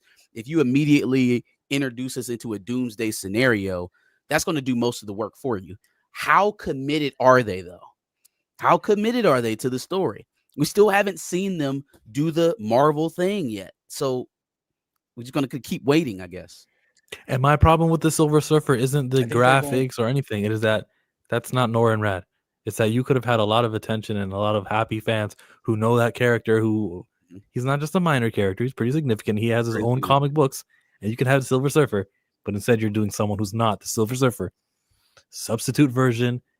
It's just pointless. It's unneeded. It's really like them volunteering for scrutiny when this is a time they can't do that. But if they thought that they were okay, they wouldn't have greenlit Thunderbolts. They're just gonna like sit in it. I think coming up after this, Avengers and like everything in 2026, 27, they got Spider-Man. They'll have enough good projects, things that people are actually interested in watching. Where the next things that they produce maybe will be a little bit more willing to give Thunderbolts or something like Thunderbolts a chance. You know, Rob over at Comics Explained made a pretty good point that I agreed with some of it. He had said that, you know, as he's like, for those of us that, you know, grew up on the comics or are deep into the comics, and we know these stories, we know how these stories end, we know what characters are supposed to be involved in these stories, you know, and then when we see it on screen, we're like, oh, well, that's not how it happened in the comics, or that's not, you know, that's da, da, da. He said one thing that I've had to start doing is just realize that this is not comic, and they're not going to do, you know, the things that we may want them to do. He was like, you know, he's like, do I know Norrin Rad? Do I want Norrin Rad? Yes. He was like, but am I mad that they're doing Shalabal? He's like, no, because it's like, I know Norrin Rad's story. He's like, I know how, he's like, eventually he'll come to, and that's why I say I agree with half of it. Cause like, yeah, I get that. I know the story, but at the same time, I still would like to see that story played out on screen in the way that we know it and love it, and not twisted to whatever the studio wants to do. But I also think, to on what Marcus was saying, I think they're going to not just be able to get the audience with the whole, oh, the end of the world, here comes the four, typical superhero themed plot. I think also, if the film does what some of the leaks and things are saying it's going to do, then word of mouth as well, because what Raymond's saying, and this is not a spoiler or anything like that, I just think that the whole this is not their universe, I don't know that that's true, or that they're not from our universe. Sorry, the real universe. I don't know that that's true, and I think that there's a lot going on within this film that is going to be like, holy shit, oh wow, oh, that is how they're doing that. And again, that's just from without if spoiling they've it, got going some into if from they've got leaks. some stronger plot points to kind of meld this together. I mean, if they're in our universe, there's going to be a part of suspending your disbelief that has to come along with that, because in what scenario other than maybe the quantum realm, which I felt like Not we like already had that. an opportunity. They Not have like that. Okay. no, not like that. It would be more so like they've been trapped, trying to get back. Okay. So, I mean, sure, it would just be still more convenient plot that now is the time, you know, after Thanos and after the Chitauri in New York and after Ultron, you know, it just would be very convenient. But again, I'll suspend my disbelief. They got to do it though. They got to commit, and they've got to back that up with something real. You had to have had other superhero connections before you had before you went into your jail or wherever the hell you were at, right? Like, I think, wasn't there a joke about them charting in the 60s or some shit like that? Was that in this project? The Multiverse of Madness. The Multiverse of Madness. That's what. Okay. Yeah. I could see it. I don't want it to be that though. Like, write something, man. Write something. Someone in that damn company put a pen to paper and come up with something creative. Like, let's just stop excusing lazy stuff. Like, I hear your friend, and I get where he's coming from. This is not the comics, and we can't expect a 1-to-1. But when we've been in the dumps as much as we have been, and the numbers have bared out what people think of their version of the canon, at some point, man. God, at some point, you would think. It's been 4 phases of 5, and now we're in 6. Now we're in 6, and it's still struggling. Y'all keep basically we just living on promises. They doing the Elon Musk thing. They keep promising that they'll crack autonomous driving. First it was 10 years, then it was another 5, then it'll be 2020, then it's 2026, then it's whenever. You know, we'll just keep kicking that can down the road. That's what I feel like with the Marvel projects. Oh, well, Daredevil was what it was, but you just wait on Thunderbolts. It's the best film they've made in years. And then after Thunderbolts underperforms, it's like, oh, well, hey, at least we got Fantastic Four, right? Whew. And then if Fantastic Four does what Fantastic Four movies have done historically, when am I Ironheart? That's what I completely agree with you there, but I don't even think that they're in that spot. I think Marvel puts on a good face. Obviously, don't know. I'm not at Marvel, but I think they are panicking behind the scenes. We know that Thunderbolts is currently tracking lower in its opening weekend than Brave New World. So if Thunderbolts doesn't do what they need or want Thunderbolts to do, then that is going to have a negative effect on the Fantastic Four. Now, again, if the word of mouth or whatever comes out with the Fantastic Four, I mean, you got SDCC, I believe, before the Fantastic Four, so maybe you could do something even with that to hype up some weekend, drum up some hype. So I with that, I don't know, but then like you said, you've got if it does. And knowing that Thunderbolts is going to do what it does, and if that has a negative effect on Fantastic Four, what do you do? Because Avengers is the only thing that's next outside of the TV shows. And I know some people said when I said this on Monday that they are going to be tuning into Ironheart in June and Eyes of Wakanda, and some people might be watching Eyes of Wakanda in August and things like that. But I'm gonna be honest with you, for me personally, I fell, and I'm not saying this because I was just tired, that I shouldn't have put on the Daredevil finale tired. I fell asleep on it. So I have to go back and rewatch it. But I am in no rush to go back and rewatch it. I am in no rush to sit down and snuggle up and watch the Daredevil finale. Just like in June, I can't confidently tell you, unless there is absolutely nothing going on in my summer June day, that I'm going to be watching Ironheart week to week. I don't care. And I think that's where a lot of the audience is. I'm talking casuals too. Casuals are just at that point where it's like, first of all, none of them even knew that a female Silver Surfer was in it. The casuals in the comments on Instagram were like, who is that? Why is she a girl? The people were like, why is that a girl? And so I'm like, hey, bro. It's a waiting game at this point. It's just waiting to see. Johnny Washington, I think if they go the route of their universe got destroyed, they came over here during an incursion, something like that, sure. That would be original. That is fairly creative. If it's oh no, they really were part of Earth 616 all along, but they just, they were tucked away in a corner and couldn't make it out until right now. Horseshit. Horse caca. 199999. You called it 616 for some reason, and I don't know why you did that. Yeah, my bad. Shout out to Iman Vellani. Super chat. I think they could.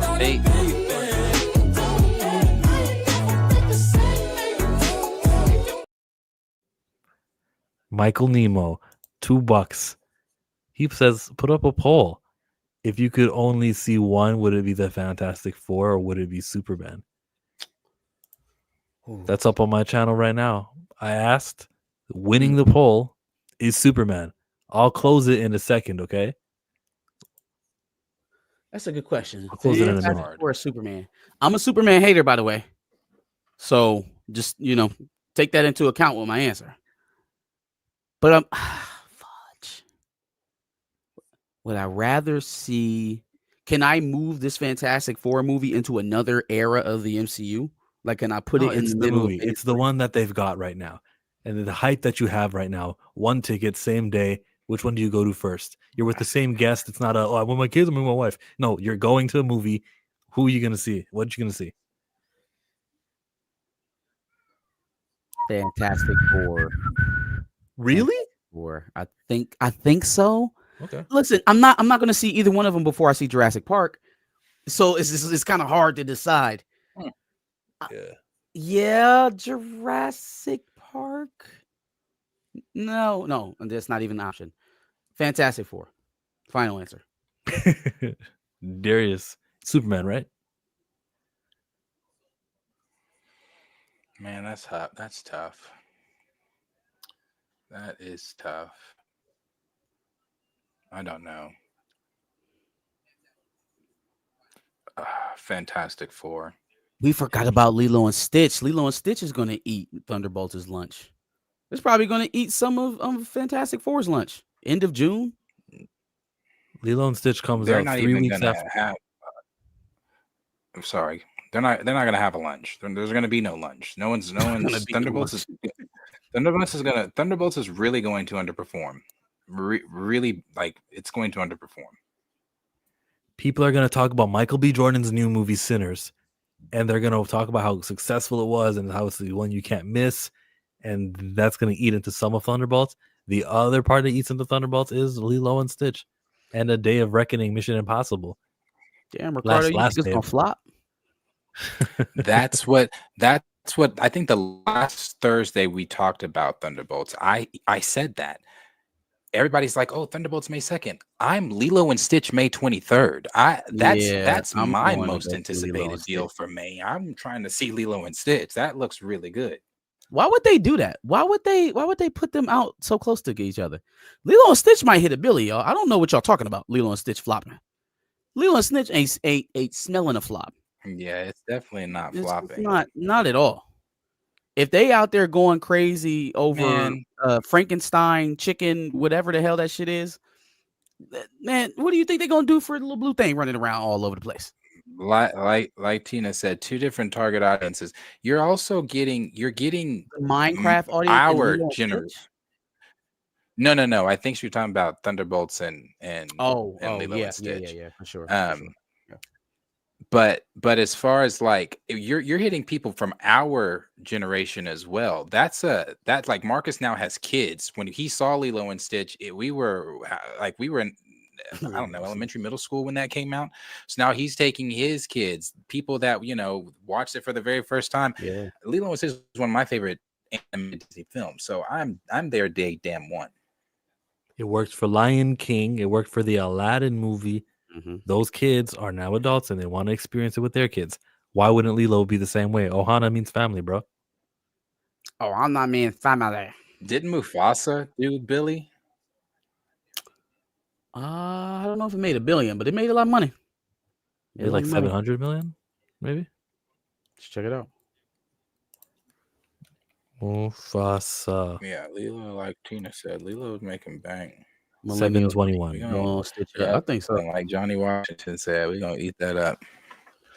Millennials are gonna eat that up. I want to see what's the captain's name at the end of the film when she said, "Don't let those two get on my ship." I hope they do that scene. That scene is hilarious, animated. I want to see it in live action. That shit is funny. Winner of the poll is Superman. Johnny said that the first Lion King photorealistic animation 1.6. First Lion King. Yeah, that's more than Black Panther. Damn. That's gaudy. 1.6. Crazy. Aladdin actually visually looked good and had Will Smith. Aladdin actually visually looked good and had Will Smith. That's an insult from Ricardo Woods. Damn. I know what they were trying to do with Mulan for the culture, the Chinese culture, but you butchered one of the greatest Disney animated films. The Dragon? That you could have brought to live action. And then why would that be the one that you like stricken all the because it wasn't a musical, was it? Mulan wasn't the live action one, wasn't a musical. No, you didn't have So as soon as I heard Mushu wasn't in it, I said, "Well, I'm not watching. There's no point for me to watch it without Mushu." Like, well, see, they have to sell it to an international audience. Nah, I would have took the L on that.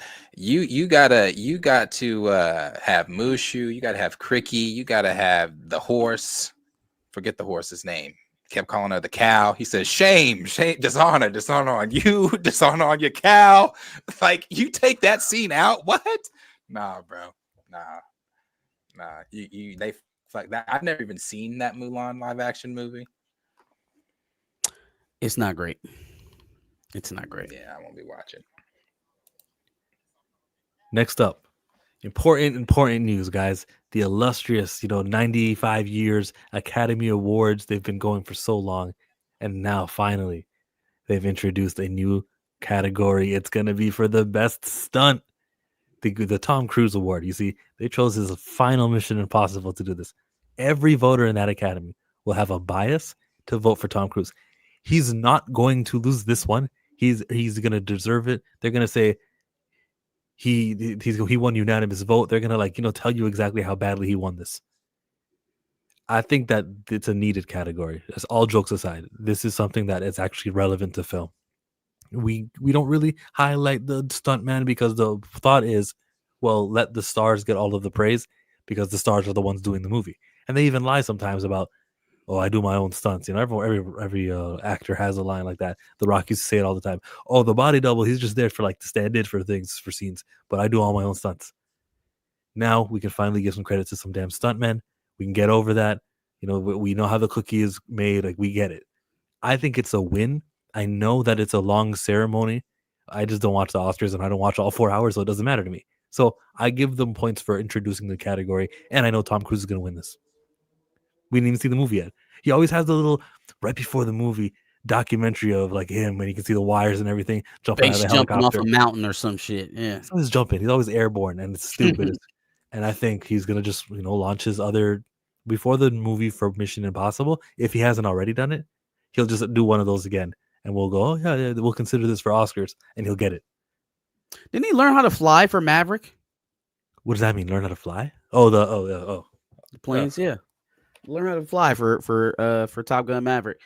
If he doesn't win, because it would be just how life works for it to come out and then somebody have another amazing, realistic, practical stunt performance in a movie that would be eligible to win. But if it doesn't happen, then him and Jackie Chan should receive the next 2 years in succession the Life Achievement Award for stuntmen or for stunts. Jackie Chan will be nominated. He's doing Karate Kid. You think it'll be Oscar-worthy stunts from him in the Karate Kid? So yeah, if he would have known there was an Oscar, they would have been like, "Oh, this is our chance, yo! Man, I gotta take advantage of it." I gotta beef it up. They announced it when the movie's already filmed, so he's not gonna take advantage of it. He might present the award to Tom Cruise. That would be dope. That would be dope. Yeah, it would be dope. And then Tom can present it to Jackie Chan when Jackie Chan makes a movie willingly to know he's gonna get the stunt award. Who else is our stunt guys that we're not giving credit to? Bruce Willis. Statham is a martial artist. He does a lot of his stunts. Jason Statham, yeah, and he's still young enough. He could win one. If they do Fast and Furious 11 and he's involved and he tries, yeah, guys are going to be gunning for the award. The Fast and Furious franchise, they should win it every year. Who else does a lot of their stuff? Any women? No. Yeah, women don't do their own stunts. Except for in Mandalorian where she tornado DDT'd Boba Fett. That was her. I bet Gina Carano does all her own stunts. Very strong in the back area.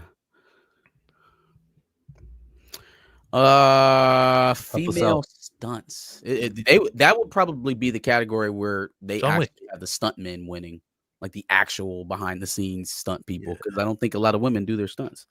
Michelle Yeoh. What about Meng Na Wen? Who is Meng Yang? I know who Michelle Yeoh is. I don't know who Meng Yang Wen is. She was in Boba Fett. Oh, yeah. Yeah, she was Agents of S.H.I.E.L.D. Agent May. Agent damn May. Yeah, no, hell yeah. Yeah, for sure. There's a lot of people who were gonna deserve it. Ooh, Keanu for John Wick. Yeah. Yes, what's the Star Wars dude who plays Maul? Ray Parker? He's not gonna. Ray Parks. Why would he be nominated? Because he knows how to wield a dual-bladed lightsaber. And but what is he making to get nominated? Oh yeah, probably nothing now. Yeah, but he would have won 1999, right? Sure. Oh yeah.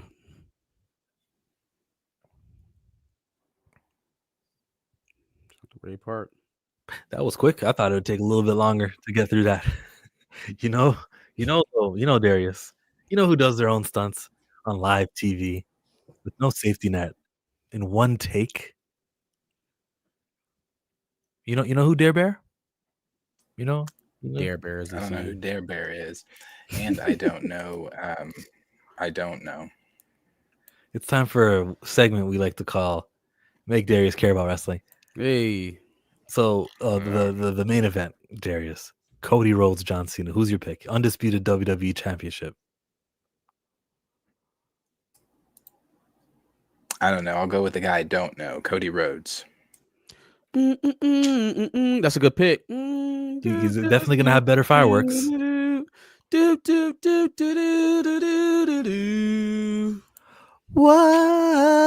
Whoa! We got 3 people, Dear Bear. We got Seth, we got Roman, we got Punk. Which of these 3 men look the most, victorious? Who's gonna win their match? Pantheon, acknowledge me. Who is who? Just go by the pictures. Roman Reigns is in the middle. Seth freaking Rollins is off to the left. And I'm then gonna if you go off to Seth the right- Rollins. let me give you your options. If you look off to the right and you look in his eyes, you should be able to see a cult of personality, and that is CM Punk. I'm gonna go with Seth Rollins because he was cut from Brave New World. You wouldn't know who he Rollins is. definitely not winning this So one. he's a Marvel fan. So you're gonna go with the Marvel, the comic head. CM Punk wrote the Drax comic book. He wrote in the Thor annual like 10 years ago. So for that reason, CM Punk. I give this one to CM Punk. He's gonna pin Seth Rollins. Marcus, Is this I got the OTC. real? this is really So, happening. like when This they, yeah, no, I'm sure it's happening, but like, Darius, don't like- play with me. Don't like play with if me. Conor Don't ask McGregor me hit questions. you. Don't ask. I just want to know. Stop playing. Don't play with me. we wrong got with 3 you? women: Rhea Ripley, Io Sky, Bianca Belair. The women world champion. I'm tired of that. Bianca Belair got to take that belt off of her. Let's go, EST. They call her the EST, Darius, because she's the strongest, the fastest, the roughest, the toughest, and the best EST. The EST. Ah, I see. So could you or me or Marcus do this? I do it, but I haven't done it in a couple of years, but I've done this. No. I'm talking on the stage they're on. Darius, stop playing like you don't know what WrestleMania is. You gonna make me pull up the Norman. You know what WrestleMania is. No, I don't. Yes, this is horse. I don't. I'm assuming. Is it like their playoffs? I'm about to throw something at him through his camera. No, Why let's are you speak in sports so- terms. In sports terms, this is It's the their Super final Bowl. pay-per-view finale. This is like where every storyline leads up to. They reserve the best matches. They'll keep these opponents away, and then they'll finally book them for this. And the 3 of the top women, this one won the Royal Rumble or the Elimination Chamber match. Bianca Belair is there, and she's going to take the title off of Io Sky, is what Marcus just told you. Who do you think is the Australian on the left, the Japanese in the middle, or my girl from I'm going with from the Tennessee? sister. Is that right? I'm going with the sister. Issa Rae? And I don't know why Raymond says I don't know shit. There is Only- zero chance, Darius. You've hung out with Listen. the people that you've had to hang out with to enjoy comic books and never heard the words WrestleMania. Right. There's just No, no I'm way. not saying I've never heard of WrestleMania. I just don't know what it is. I've heard the word WrestleMania, but after that, I've never been given or went looking for context as to what WrestleMania I is. There just have I been find that so hard. 41 of these pay-per-views, and it's always the big one that happens in April. This is WrestleMania. The only thing I remember from my childhood about wrestling is The Rock. And do you smell what The Rock is cooking? That is the only thing I remember. At WrestleMania. I thought he was just another match somewhere. I didn't know it was. Yeah, you ain't never had no wrestling games on 64 or PlayStation Shoot. 3. I feel bad for your I had a childhood. friend that had the action figure like set deal. I had an elimination the- chamber. That shit was awesome. with the ring. Yeah. But I would like bring over like my Spider-Man and my Son. Batman, and like they would fight in his ring. Who would win? My guys had superpowers. What? Next on the card, Jey Uso. Oh, I versus- hate this match so much. Yeah, honestly, I don't care about it either. I Who you am got? so tired of watching Jey Uso promos. Jesus Christ. Yeet, yeet. He's gonna lose. Let me tell you something, Oos. Let me tell you something, Oos. I'm scared of you, Gunther. But now I'm not scared, Gunther. At WrestleMania, I'm gonna beat you, Gunther.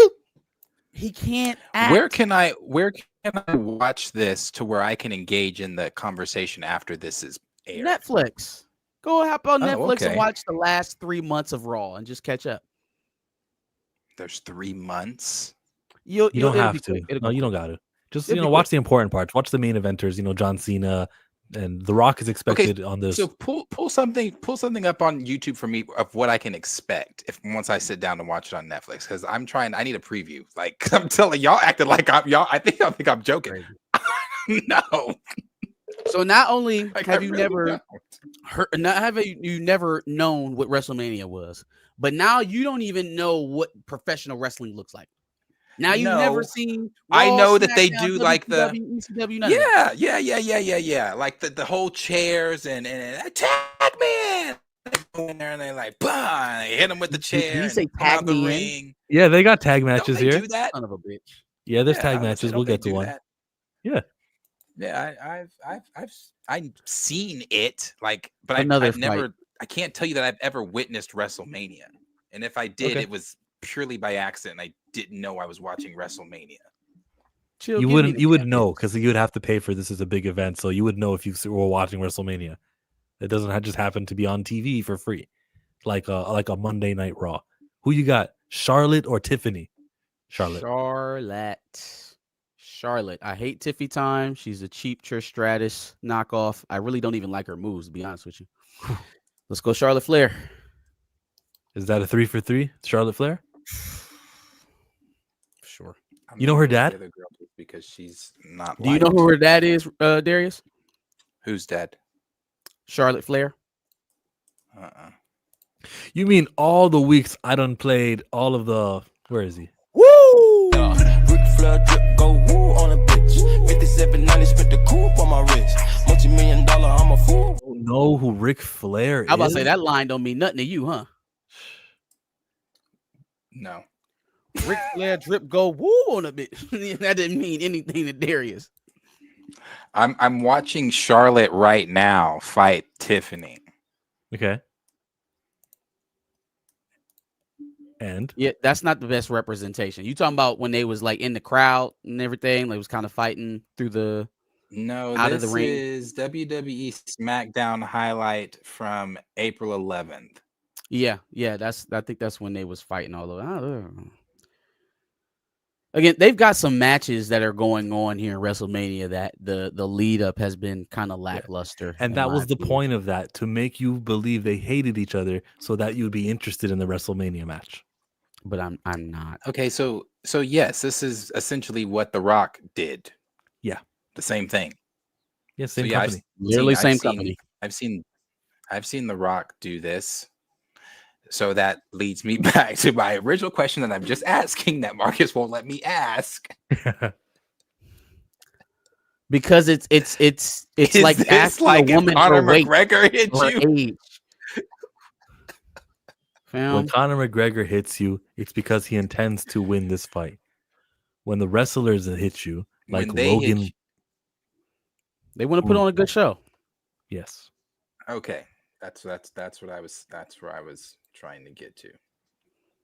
We If gotta you watch Logan Paul This- fight, if you watch Logan Paul box, then you can watch wrestling.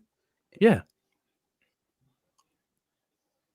Logan Are Paul, you talking Jake about Paul. the Logan Paul? Oh, he does this.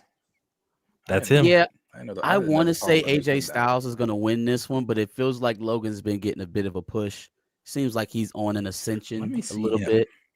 Look, he's captured winning his this. interest. That's the point. That's why they reach out to these influencers and they try to see if they, if they have any athletic background, which Logan Paul does. He was a wrestler collegiately, or in high school at least, High like school. that.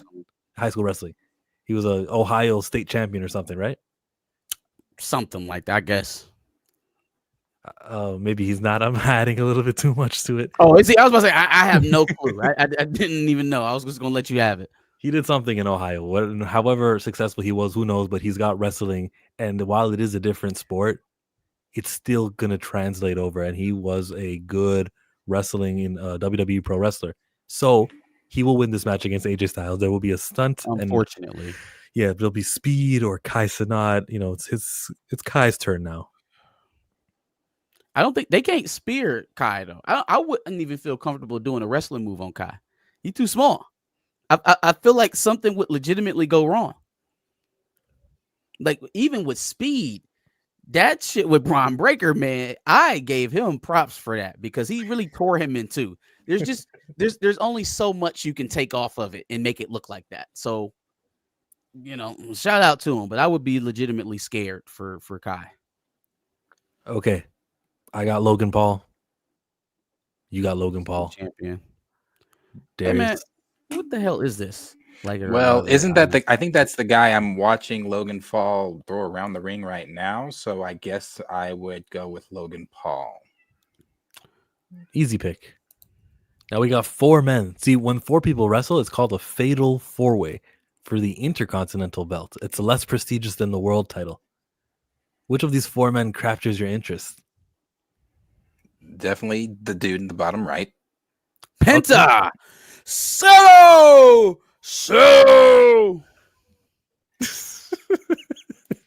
I agree. I want to say Braun Breaker is going to retain because he's kind of been on a nice little run, but Penta hopping in, he's been very popular. People have responded to him very well. I think this whole thing with Dom and Finn Balor is going to lead to Damage Control breaking up, obviously, to kind of start their little feud together. It's between Braun Breaker and Penta, to be honest with you. One of them. Judgment Day. Sorry, not Damage Control. Here we go.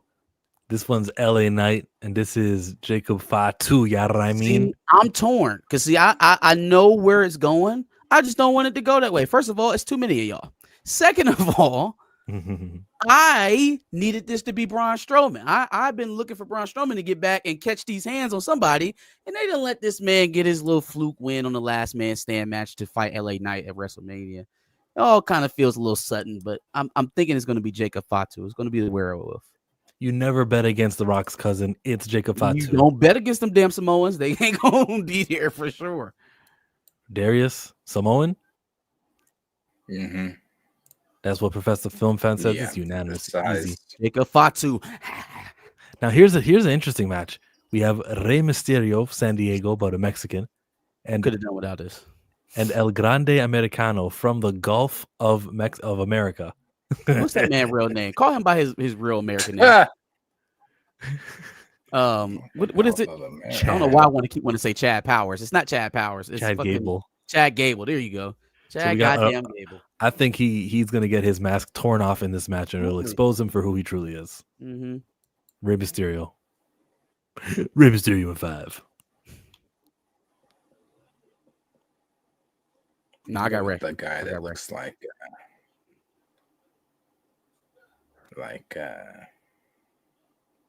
he would have been like an Avenger in like the 50s.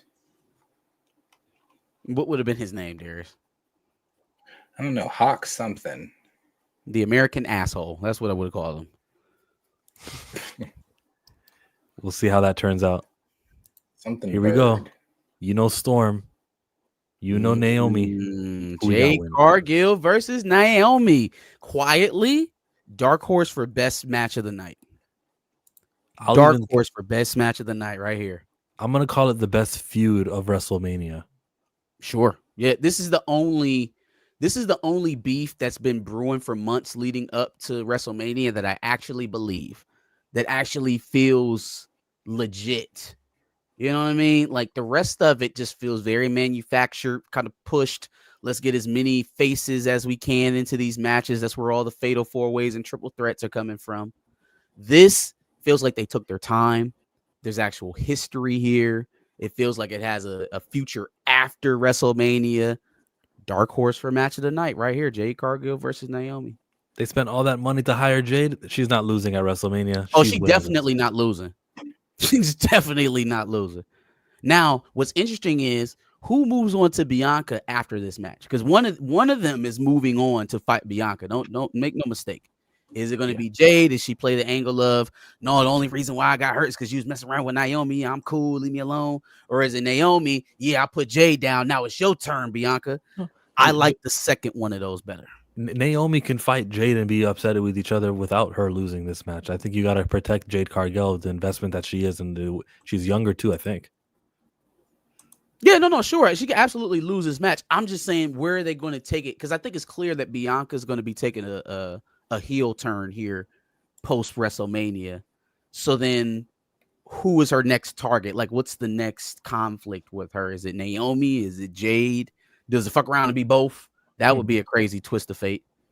Yeah, who do you vote for? Because you voted Bianca earlier, but when they're both chocolate on chocolate, like Tony puts it, who do you vote for? In this match, I would root for Jade. I think Jade has the moral high ground in this beef over Naomi. Naomi's whining a bit, so I would take Jade in this fight. And what does the Aquarius say? He's gonna say, "I like her in her storm outfit. It's Jade." That's you. There you go. That's exactly what I was gonna say. Man, tag me in, brother. We got New Day. We got Eric and Ivar. They're called War Machine or War Raiders. Sorry, War Raiders. Well, New Day sucks, and the War Raiders is booking. We got the Hunter Hearst Helmsley who's gonna not put these guys in title picture. Nah, at all. I'm joking. Like at all. I'm joking. The New Day are hotter. The New Day have the better programs. They have the Ivar and Eric. They're pretty stale. You got to go with the New Day. I'm gonna root for them, even though I shouldn't be rooting for them. Yeah, no, I mean they're definitely gonna win. You can tell by kind of what's been happening with them over the last few weeks with the LWO and who else did they run into? Who's the Otis and the Asian guy? Oh yeah, American Alpha. American Alpha. They was fighting with them for a little while, so I think it's time for them to grab the belts and kind of lead that from a heel perspective. Do we ever see a reunion with Big E, even if Big E's not going to wrestle anymore? Surprise cameo appearance. He'll come down the aisle. Maybe he'll try to help them win. Who knows what he'll do? But I don't think it happens as a heel, though. I think it has to come back as a redemption arc for them to really maximize it. You don't want to bring back Big E just to make him a bad guy. You're right. He'll help them, and they'll say, "We never needed your help, anyways," and it'll create more heat. But it's WrestleMania. He'll show up. Yeah. Your turn. I mean, I don't know. I guess I'll go with I'm gonna go with the brother, and I'm gonna go with the one in the back. Nope, this is a tag team match. They're a team. Sorry, the brothers. I'm gonna go with the one in the back. What about when there's all white or Latina? Where you go here? Which tag team? The one on the right or the one on the left? That's Lila Valkyria and who? Yeah, exactly. Bayley. Right. Oh, BBL Bayley. Oh, give me Lila and nah. It's probably gonna be old girls from what was the group we were just talking about? Not Damage Control. Damage Control. There you go. Is that their names? I thought okay. I don't pay attention. No. It's something you corrected me. It's something else. Judgment Day. I think Damage Control is the NXT team. Judgment Day. I keep saying Damage Control. It's Judgment Day. Damage Control was when Asuka, Io Sky, Kairi, Dakota Kai, and Bayley were a thing. That was Damage Control. Yeah. And Darius Judgment Day is those two. Carlito, which I'm surprised he's still wrestling. Carlito was long time ago. I spit in the face of people who are not cool. I'm glad he ain't doing that shit no more. Give me them two on the left. Yeah, me too. Just 'cause I don't think they're gonna let a girl hold two belts. I don't even know who Lyra Valkyria is. So. That was the final match on the card. And then we got Randy Orton to the left. Did you? Yeah, you got the bigger main eventers. All right. Randy Orton's gonna wrestle probably the SmackDown GM, but they'll decide that tomorrow. Well, that's our WrestleMania picks, bro. I hope you guys enjoy night 1 on Saturday, night 2 on Sunday. I'm gonna definitely make sure that Darius gets a clip to whatever happens with The Rock, because he's gonna surprise and show up. If you smell Yeah. what The Rock is cooking. He might open the night up. Doom, doom, doom, doom, Rock. doom, doom, doom, Dwayne. doom, doom. You can call him the final boss. The board member, the director of board members. The head of the table. Ooh. That would actually be a trip. We should find a central spot to meet up in and see an episode of SmackDown. We could do that on We StreamYard. should take them to see a wrestling match. They come to Oklahoma City.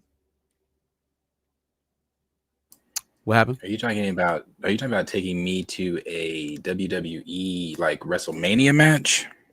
No, we're Yeah, not well, going to WrestleMania. Not all the We are events not are going called to WrestleMania. Okay, but yes, a wrestling card where they will probably have 6 or 7 matches. Some people talk trash on the microphone. 2.5 hours. Yes, you can do it. Okay, like is The Rock there? There's a chance he could be there because it's that season. It's possible. Okay, He's It's not possible. filming anymore. Yeah, His UFC movie, remember that the fighting machine or smash machine? He's done filming that. He's shooting that. Oh. He's shooting that new film with Scorsese about the Hawaiian gangster. But he can take one day off to go travel to Mania. He'll be there. WrestleMania is whites only is crazy. It's actually not true. I mean, there's a lot of they're at least posturing towards us nowadays with some of the celebrities that they highlight, people that they bring in for guest appearances. It has been much more balanced than what it was growing up, for sure. When they go to Atlanta and they show you who's sitting ringside, I mean, courtside.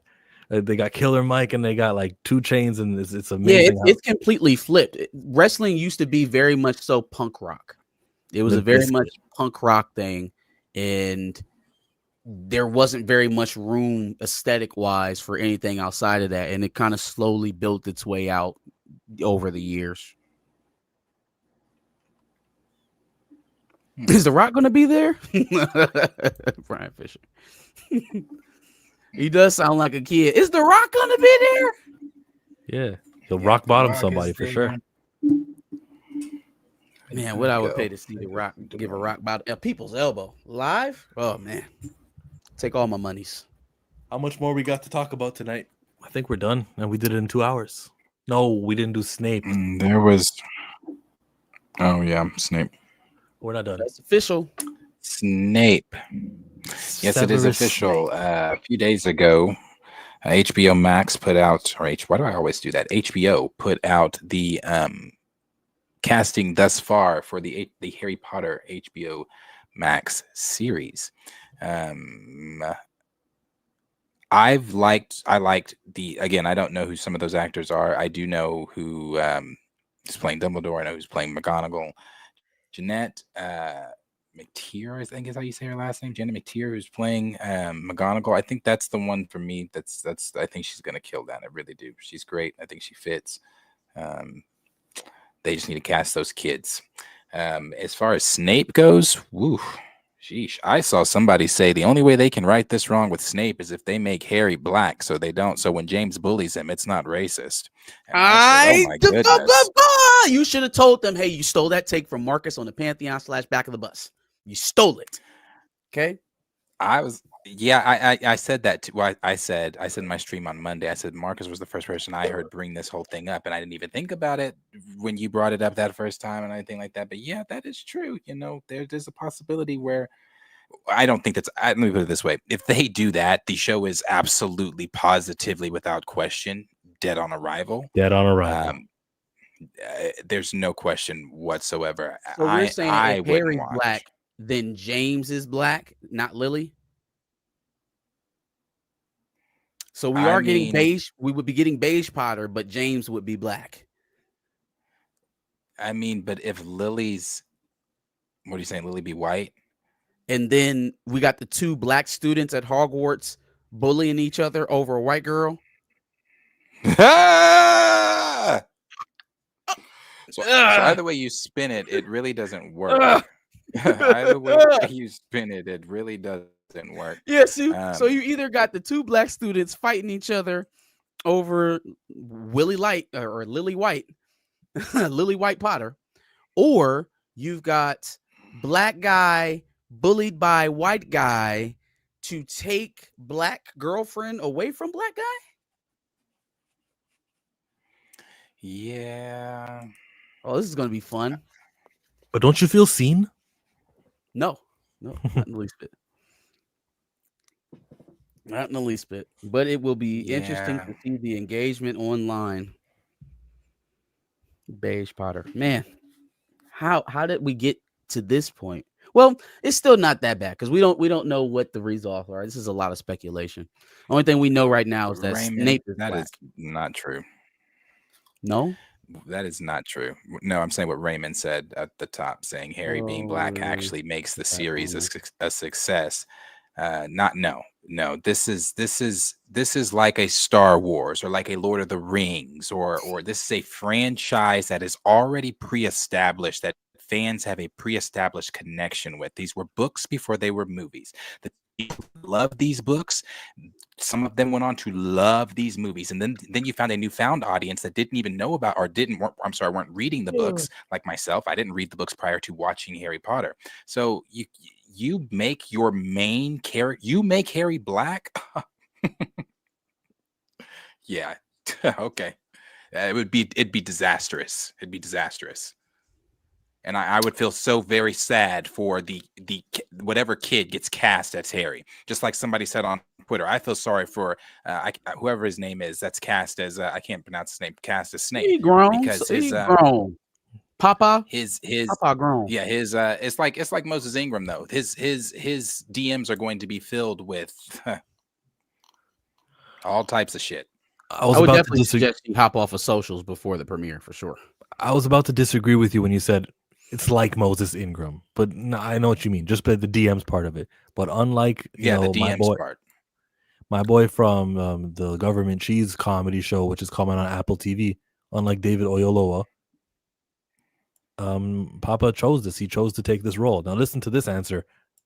And I realized that these images that I was internalizing that often had Black people on the periphery or playing what I deemed to be caricatures or stereotypes were insidious, were detrimental to us as a people.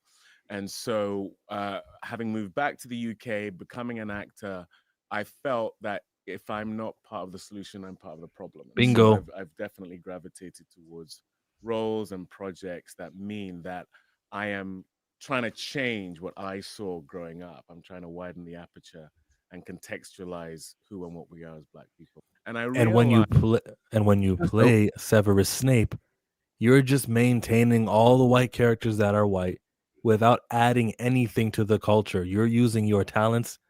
You're getting paid. Congratulations, and you'll probably support your family, right? But outside of that, like, you're not doing anything that David is talking about doing when you, Papa, go, oh, I can play Professor Snape. If you're such a good actor, use your talents to make the next book. You know, where were you for Children, Blood and Bone? You could have been on that casting. Yeah, and it's not so much to, I'm sorry, just reading comments there. It's not so much too about caring, to answer Raymond, about caring about what racists think or, you know, it's not even that. Me as a Black person who fell in love with Harry Potter through the films, you know, I wasn't allowed to watch it when I was a kid because I grew up in a Christian household. Couldn't watch that. But when I got out and I was able to, I think I watched it in like late teens, and I was like, holy shit, this shit is bro, I love Harry Potter. Harry Potter is great. I love Harry Potter. And I tell you what, you make him Black, I'm rioting. Why the fuck? Why make Harry Black? Like, why? And then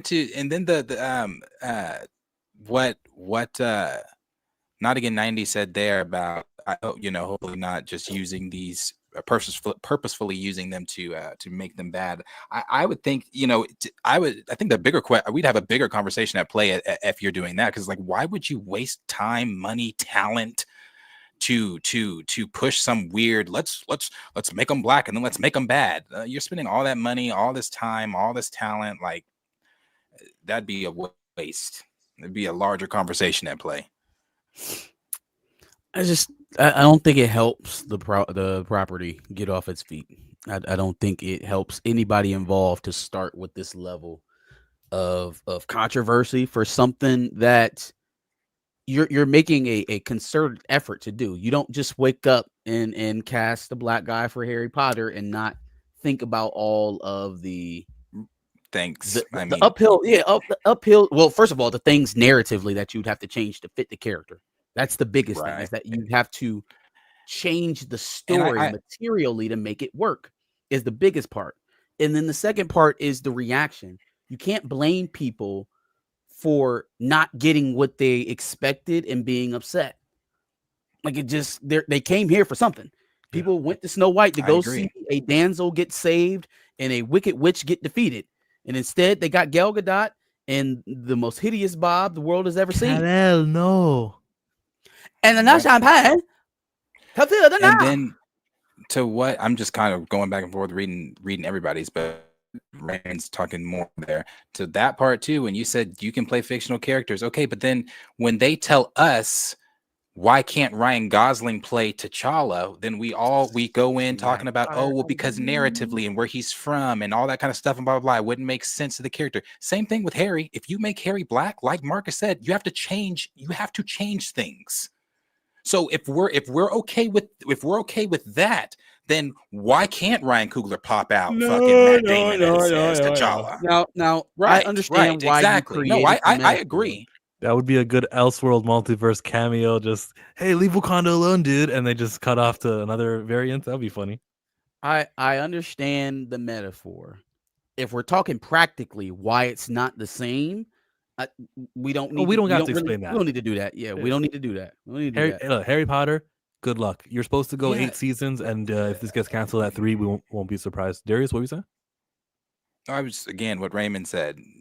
He said that he won't be watching it for 20. But that's okay because Harry Potter is massively successful. It's not looking for new fans. They're not like, God, we need more people. We like they just opened It's universe and they opened up Hogwarts Land? the magic, the Ministry of Magic, and do you know how many people have been posting video? I want to go. Like, they don't need new fans. Like, they're not looking for people to change their minds or to bring new people in. They want to recreate a series and do more with it because they couldn't do it in the movies. So it's fine. So you could use this go around on HBO Max to create new characters. One of them could be black, and you can hire Papa SCG to play this character, or he could be a teacher. But you can create new characters. Therefore, at the theme park and everywhere else you do Harry Potter merch, you could have another character to sell. Instead, we'll just race swap Snape right now. And we look at the cover for Order of Phoenix. Hermione Granger's a white girl. The books is a white.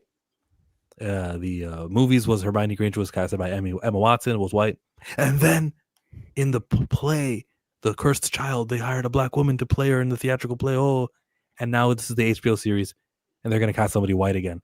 Race swapping is never this progressive thing. It's an excuse to appear like they're doing some sort of like change, that they're doing like they're doing representation, when they're not launching black IP or whatever race it is IP. It preserves all the characters without having to, the consequences of a black character actually getting popular. Daryl in The Walking Dead, and I'm quoting somebody, Kaida. If you guys know Kaida, Kaida, I was watching his video.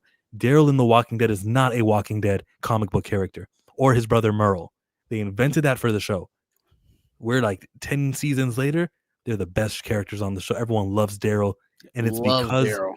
Don't we? And a lot of people die in Walking Dead, so I guess you needed to create somebody who could stay with the cast for a long time. It was a successful go. You could do the same with Harry Potter. He doesn't have to be in every scene, but hire somebody, create a character, a student or something, elevate that character, and we as Harry Potter fans would embrace him eventually. You know what they can do to make it right? Just make everybody black. Everyone, whole school, Dumbledore, McGonagall, Potter, Ronald Weasley, everybody, Hermione Granger, if you change everybody's black. Now Hogwarts is a black school, and I'm down. I'll take it. Thank you, Khadija, for agreeing with me. And thank you to Michael Nemo. Are we done? Are we done with the Harry Potter stuff? Everyone? Harry? All right, Family Feud time. In my bag now, in my bag now. Does no one click on the super chat again? A lot of black people love AP. Does no one feel it's too soon for a Potter reboot? When was the last movie? 2011. I feel like. Roughly? Yeah. I mean, 14, 15 years after the last movie feels apt. Maybe it feels that way. Maybe because the saga itself was so long, like it was multi-generational, for sure.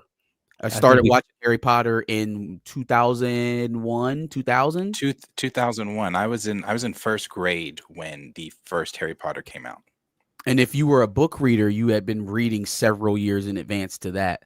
So it's definitely multi-generational. So it feels soon because it's already covered so many years of your life already. And Michael's a lot older than us. Michael's older. Time moves a lot faster when you're older. Like, you know, it does. When you're a 10-year-old and you go, this is gonna happen next year, you're going like, whoa, next year. When you're in your 50s, this is gonna happen next year. You're like, okay, gotta do the 4 seasons and this thing is coming next year. So it feels faster for him than it would for us. But I still would agree with you, Michael, that it is something that's too soon. I could have waited 3 more years. And look, they're just doing casting and they're only casting the adults. Remember, the kids casting, that's when they do that. That's when they're really close to shooting. They're doing the kids casting right now. They've had over, what'd they say, 300,000 or something like that. They interviewed 1,000 kids a day. They're trying to narrow it down to, because I mean, you got to get that. I mean, no matter what you do, not everyone's going to be happy with it regardless, but you want to somewhat nail that casting. Draco, Harry. See, he also said that Michael Nemo did that he would have preferred a continuation in a recast. I would have preferred a continuation as well. Same. I Some think original story. I would have preferred a continuation as well. Yeah. I'm not ready to say goodbye to those 3. I'm not ready to say goodbye to the arc we were on, right? Like there's still more to go. What happened? Obviously, they defeated Voldemort and they started building families, so then nothing else ever happened to them ever again. Like, come on, man. It's wizarding world. There are other threats to be fought. There are other trials to be had. Keep writing that story. But that contract they're going to negotiate is going to be killer.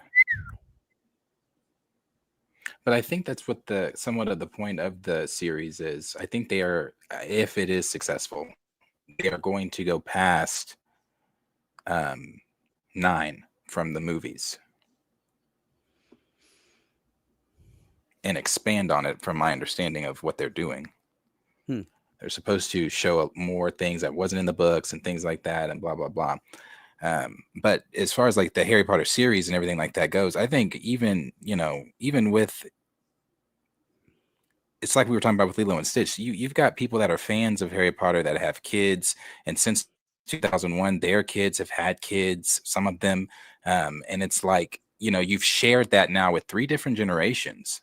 So you don't think that third generation is going to continue to share? And I'm talking like I'm telling the race thing. The white folks still aren't, like, they're not going to continue to share that. And I mean, it's a generational thing. I mean, and then like Not Again 90 said, I know a lot of black folks too that like Harry Potter.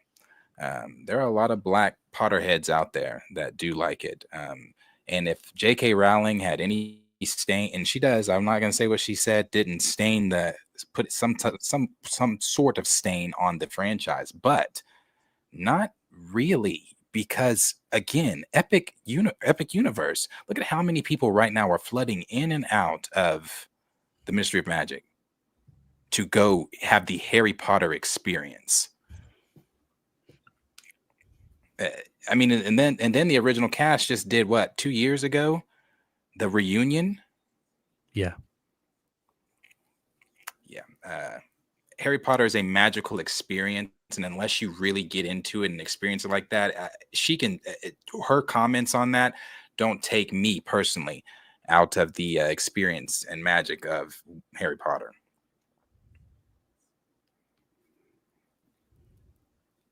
I'm hoping for the best. that Fantastic Beast, they can keep that.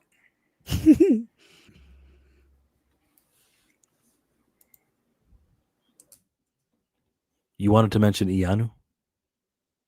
No, oh man, we should have brought it up around wrestling. So I think that what you are looking for in Ianu already exists in Invincible Fight Girl.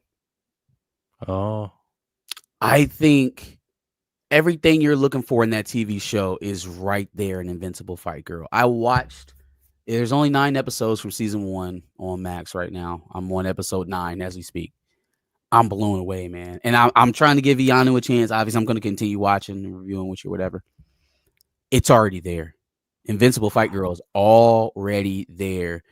It's an anime-like storytelling form, right? There's not really a whole lot that moves on like narratively. It's very, very like kind of like flavor of the month or flavor of the episode. They go episode to episode kind of doing different things. There's not really there's a central plot, but it's not heavy on that. It's more so on the individual episodes and the things that she experiences along the way. so how was that like Ianu? Ianu's totally a story. You're getting from A to B. No. I said what you were looking to get from Ianu may benefit you to shift your focus over at Invincible Fight Girl. It's a much better show. At least right now, it is a far superior show. And again, a lot of things that you liked about it, the animation, the fact that it was a black main character. They have a black nuclear family. Her parents are in it. They're very supportive of her career as a wrestler. They're alive, right? So we're already passing a lot of barriers that we don't get it out of other studios there. Who's the creative behind it? I'm not sure. Okay, I'll check. She's You not watch a girl boss. Does anyone in chat watch it? Losses. She's really good. Chat, y'all watching Invincible Fight Girl? 2024. Invincible Fight Girl. It says the cast is done, but the program creator is Justin Gordon Montgomery. Shout out to Justin Gordon. Pen is strong. What else has he done? Strong. He's an LA native writer director. Sorry, I'm covering some of it, aren't I? I always get the wrong screens for this. Graduated from Otis College of Art and Design. But when? What year? How old is he? I guess that doesn't matter. Okay, cool guy. He needs to learn how to like take a proper photo. Like this was gonna be on a website, bro. You smile. You know what I mean? It's a kids program. I think it'll talk to the wrestler in you too. It's a wrestling themed anime with a black lead character. Yeah, should be good. I love it. I haven't stopped watching it since I put it on. Let me see if it's in Canada. Oh, Canada. Invincible Fight Girl Canada. Let me put. No, it's on Apple TV Canada. Yeah, I got it. If I have Apple TV. Okay. It's not on Max in Canada? We don't even have that service. Do you really? Have HBO Max? Nah. Well, you're really not missing a lot. Yeah, maybe something every now and again, but House of the Dragon? House of the Dragon, White Lotus is good. Righteous Gemstones is pretty funny. Culture Made Channel says it's overrated. Oh, Invincible. Never mind. Is he saying Invincible or Invincible Fight Girl? Okay, yeah. Invincible. You gonna call me a noob? What were you gonna say? Oh, me? No, I was actually gonna say something else, but I'm gonna say this now. I think I actually may, and I should have said this during our Star Wars discussion.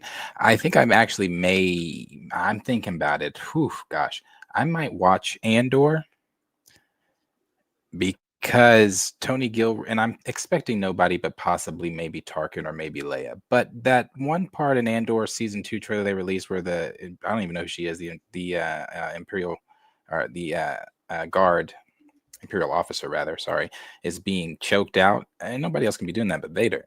So if you have me, if he's there, because it's then it's real. So if he's there, It matters. I want to see. Why does it It's matter? more Vader. Why does It's it more matter? Vader because it's Everyone Rogue dies. One Vader, and it's Vader, but it's peak Vader. It's peak Vader. We already saw You get that new scene in dialogue. Rogue One. We saw it already. But it's new dialogue. We don't know what he's telling her when he's choking her. We don't. Who cares? I do. His ship gets I love destroyed. Vader. They all die. The end. Hey man, We it was know where new this is Vader going. dialogue. Who gives a flying poop?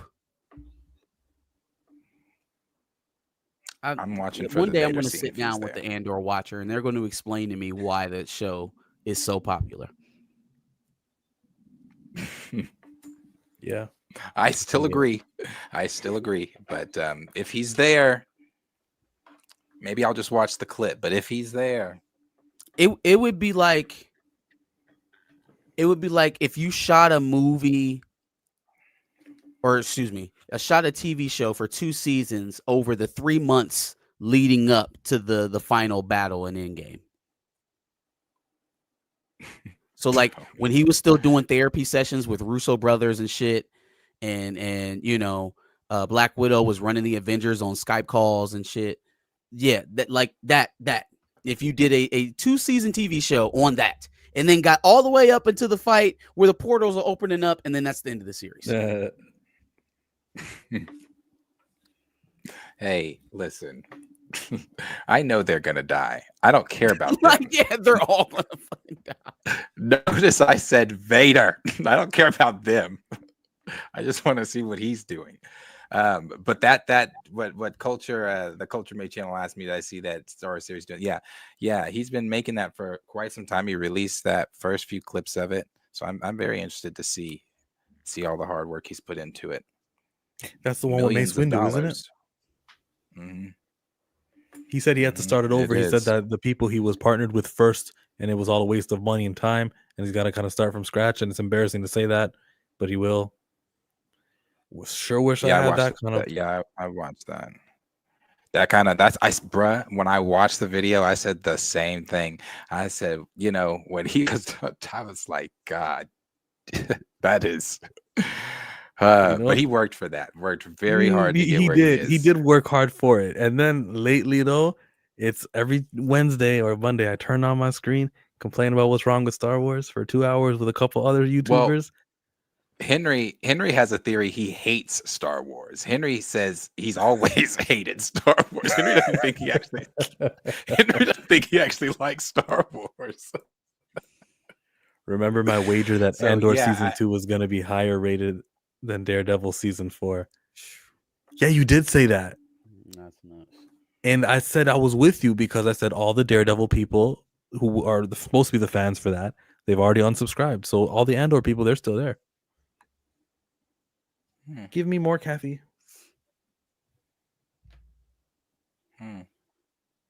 Yeah, we'll see. What's next Bird asks, for coming out? Oh, go ahead and read Bird's. Curious for you guys to answer it. Did you all? No, we didn't talk about E-Man's RecastTChalla info and the discussion with Coogler. I'll go last. I talked about it on the stream. More the same, man. It was a roundabout answer. We didn't even get a direct question. What you should take from it is that while Ryan Coogler may not be on that track, it may not be in Ryan Coogler's hands totally. Is what I took from whatever information was asked and whatever information was willing to give up. Ryan was willing to give up.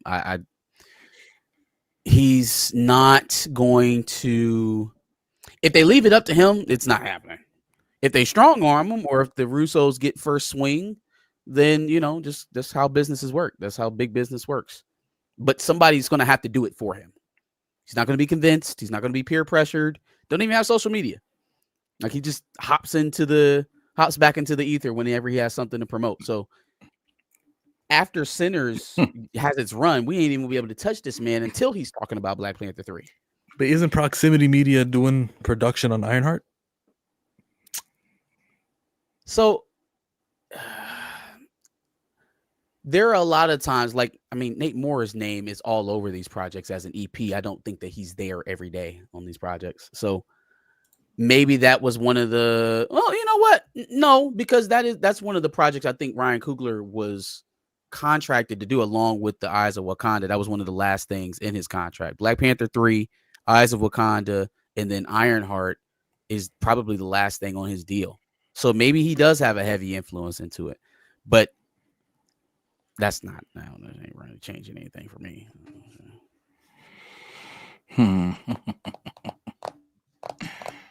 No, we know how I feel. I've said it, and I talked about it. I talked about it on a disastrous stream on Monday, or whatever day that was. Yeah, disastrous then. So I talked about it then. But no, I like I said, he pivoted the first time he was asked by Shannon. He pivoted again when he was asked by Charlemagne, and of course the question that what we got from E-Man in that conversation was that it like you said, in the Russo's hands.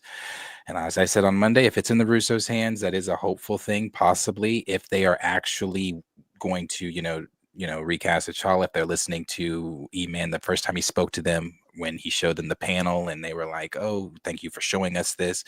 Again, as guys that have been saying for as long as they've been directing Marvel films that they want to get their hands on the X-Men and Secret Wars, you would think, being, knowing that they have read Secret Wars as many times as they've talked about reading Secret Wars, the original, and Jonathan Hickman's, you would know how important to Jonathan Hickman's, because that's the version they're going with Doomsday and all that, how important the character of T'Challa is. So you would think they would bring or use T'Challa. That is the hopeful side of things if the Russos do indeed get to make that decision. Now, again, I don't know how credible or anything like that with my source and all that stuff is.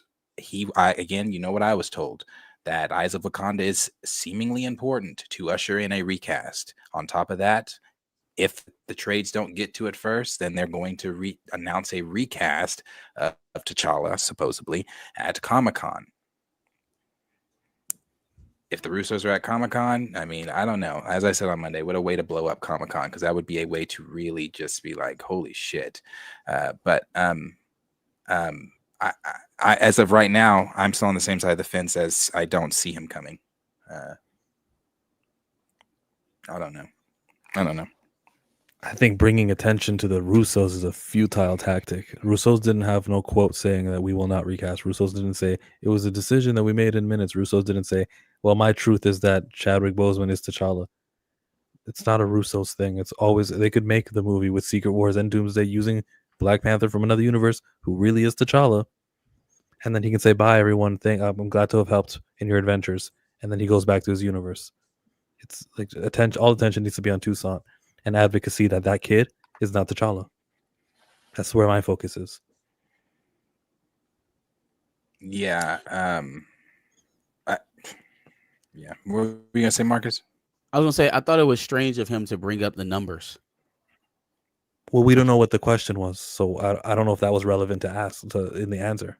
Well, but even still, like, for him to be cognizant of the numbers that Black Panther Wakanda Forever has put up, he called it a $2 billion franchise. Well, if you know it's a $2 billion franchise, then I know you know that 1.3 of that came from the first movie. So,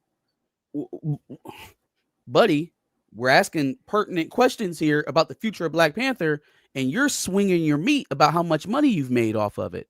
Well, if you're counting your dollars that specifically, that you know the dollar amount that your franchise has made, then you know for sure that it's a diminishing project.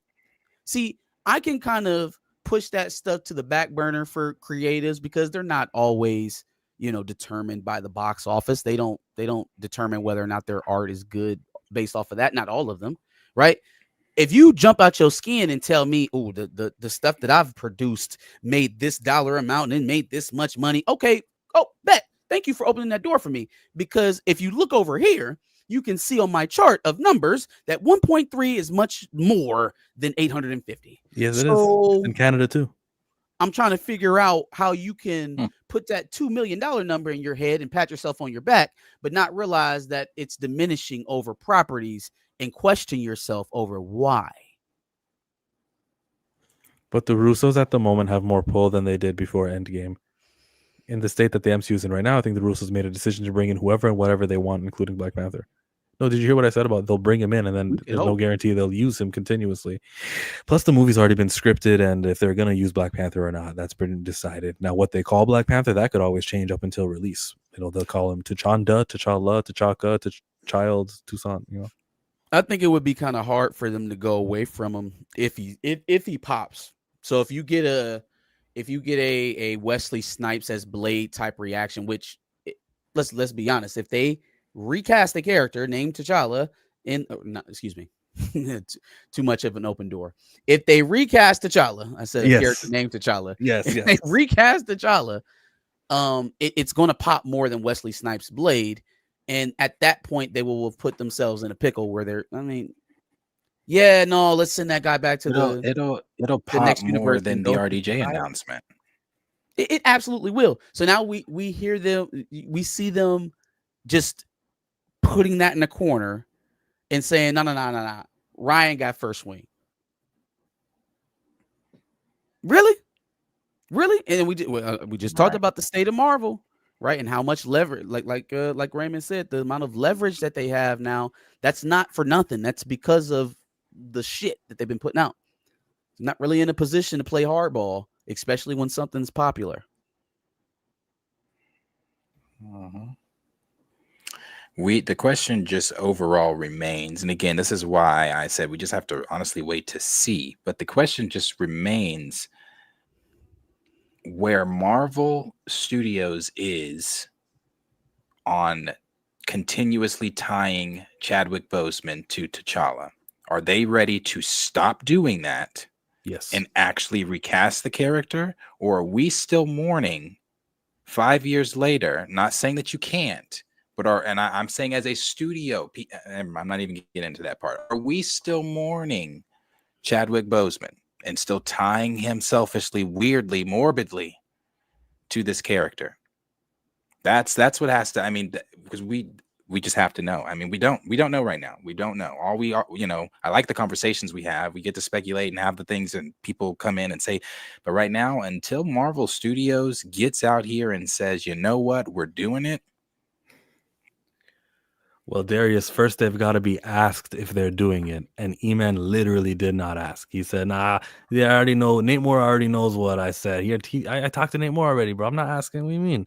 I'm just going to ask another question. Ask the source. That's forget everything else. If he cuts the conversation off right then and there, at least I got that question answered. But that's just me. I don't know. He's a journalist. Maybe he had other maneuvers he was trying to work out. I don't know, but I just couldn't have let that man leave my presence without the old don't ask the question maneuver and he'll give me the answer maneuver. Are you going to recast T'Challa? Are you still mourning? Are you still sad it's been 2 years since your quote about your truth and how you didn't want to do it? He's still mourning. He got emotional on the Breakfast Club, which is fine. That is okay. I think he's starting to level some of that off. Because what's the guy's name? The most recent interview he did. Straw Hat Goofy. There you go. Black dude, right? He does a lot of Marvel and DC stuff. Okay. In that interview, he was talking about Chadwick. How he went to Mexico. One of the more pertinent. Yeah. Right. So that shit blew me away, bro. Like, are you kidding me? The man is prepping for the movie in Mexico with his family, and you just anyways. It sounded like he wanted that movie to happen. Really fucking bad. Really bad.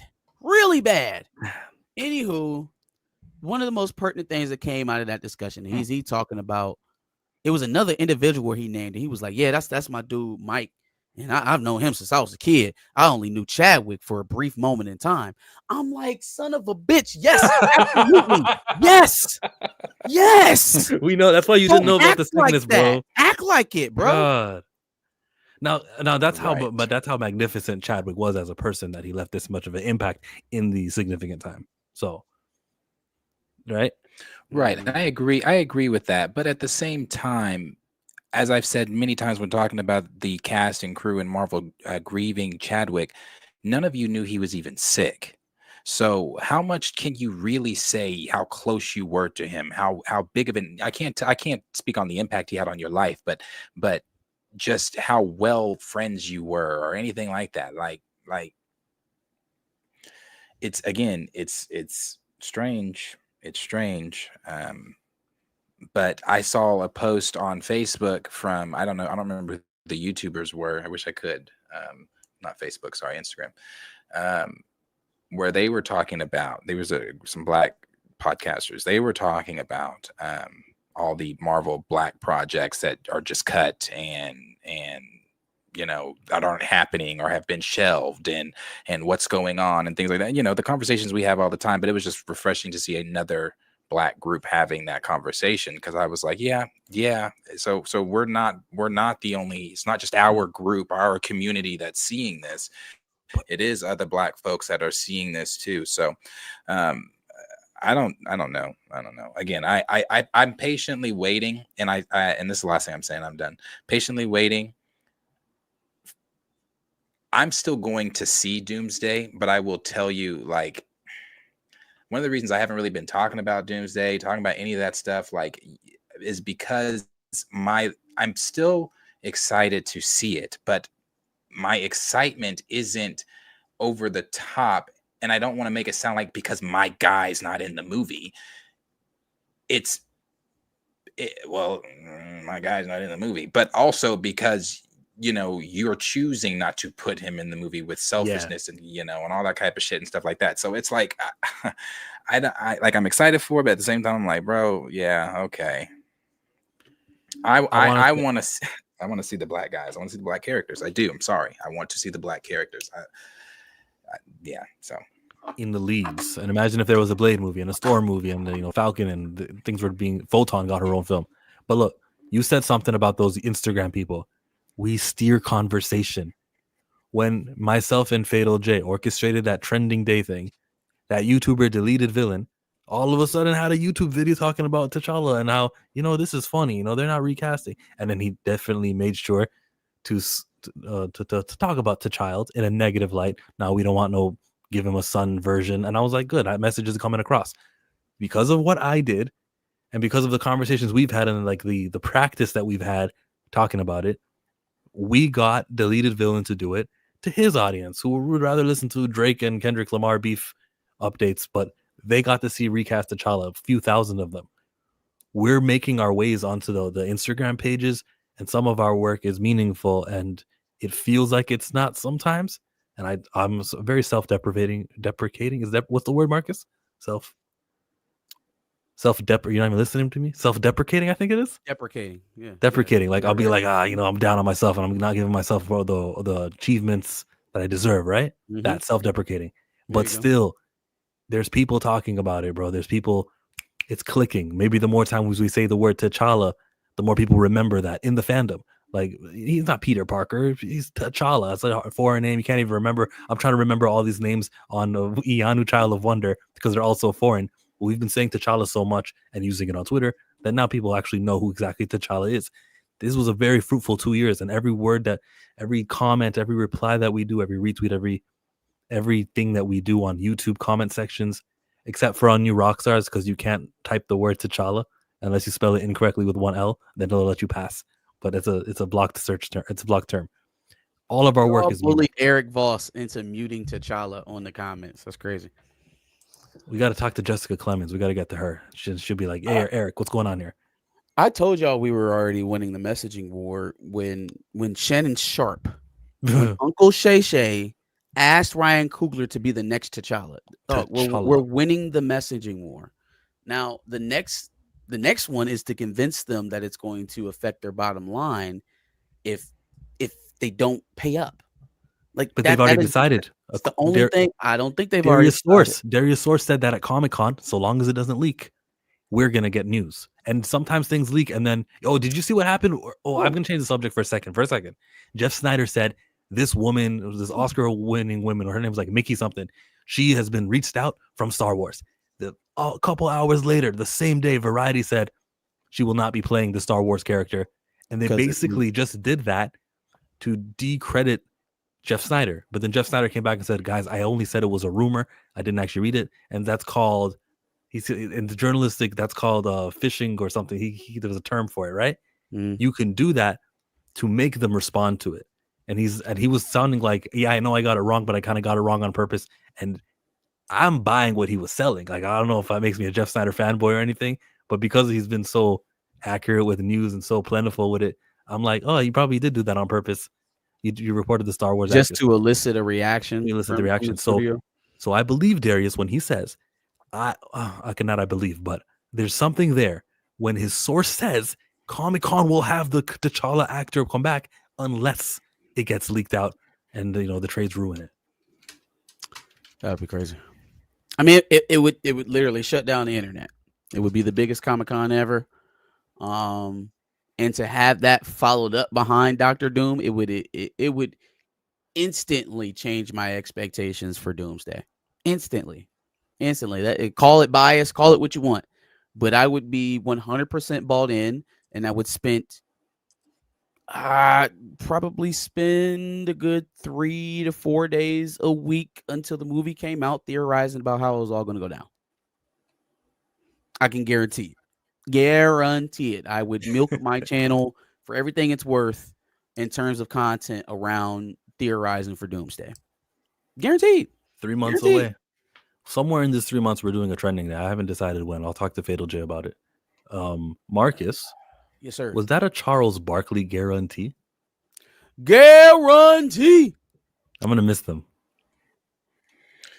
Look at what I just sent you in your DMs. Chill. I haven't watched it yet, but I guess this is what they showed. And yes, two things on what Raymond said. He's talking about now I want to see black characters. It is not the same. I'm not going back to Harry Potter, but it is not the same with Harry Potter. Harry simply cannot be black. I mean, it's just really that simple. It's just really that simple. Because of his background, because of where he comes from, because of things that make him inherently fucking white, that character cannot be black. Yeah. Oh, we got some Star Wars. Y'all got me yawning on here, man. All right. One more super. They showed footage from the Mandalorian and Grogu film. Oh. And I sent that to you. I wasn't sending you fucking Rhoda the Hutt, cool, but the footage from the Mando Grogu film is what I sent. Oh, there was a DM you sent me with footage? It should be above it. I'm looking at it. Okay.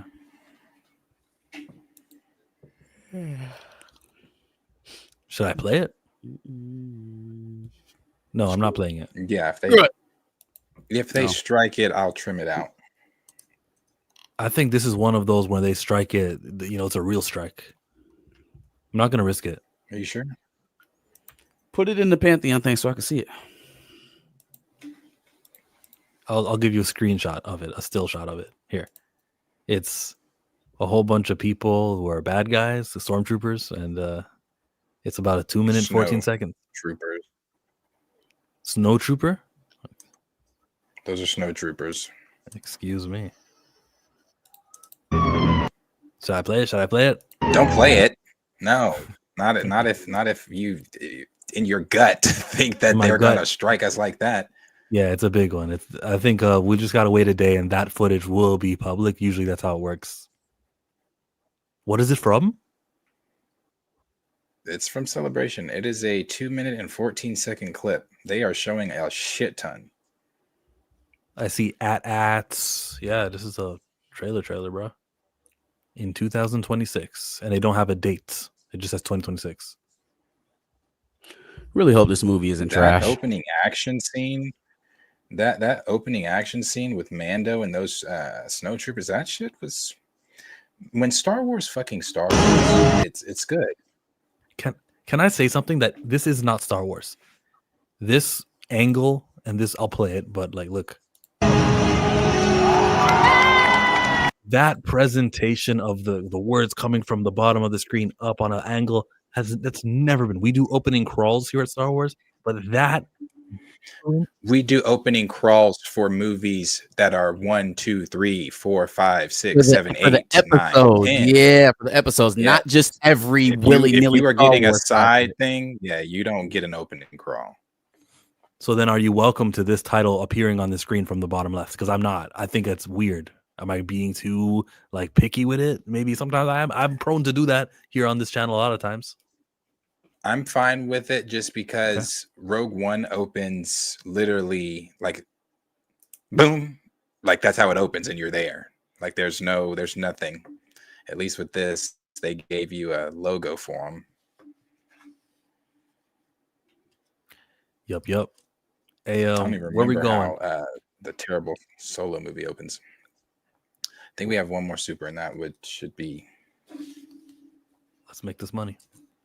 Make this money, take this money. Ain't no way you can take this money. Ain't funny, take it, honey. Michael Nemo, he says, no comment of the loose off the cuff rumor that a Star Wars horror film is in the works. This is the weekend we get that announced if it's going to happen, bro. But there's rumors that every Star Wars is, it's happening. Rumors for Kathleen Kennedy and her future projects mean nothing anymore. Mandalorian Grogu might not happen. Star Wars doesn't need horror. Yeah, I don't know what we're doing. I don't think Star Wars needs a horror element at all. Between this, the Ryan Gosling, Sean Levy movie, they're just throwing shit at a wall. And the fact that that's what they're leading with, that's what we get to talk about. Mando and Grogu, we've been new about.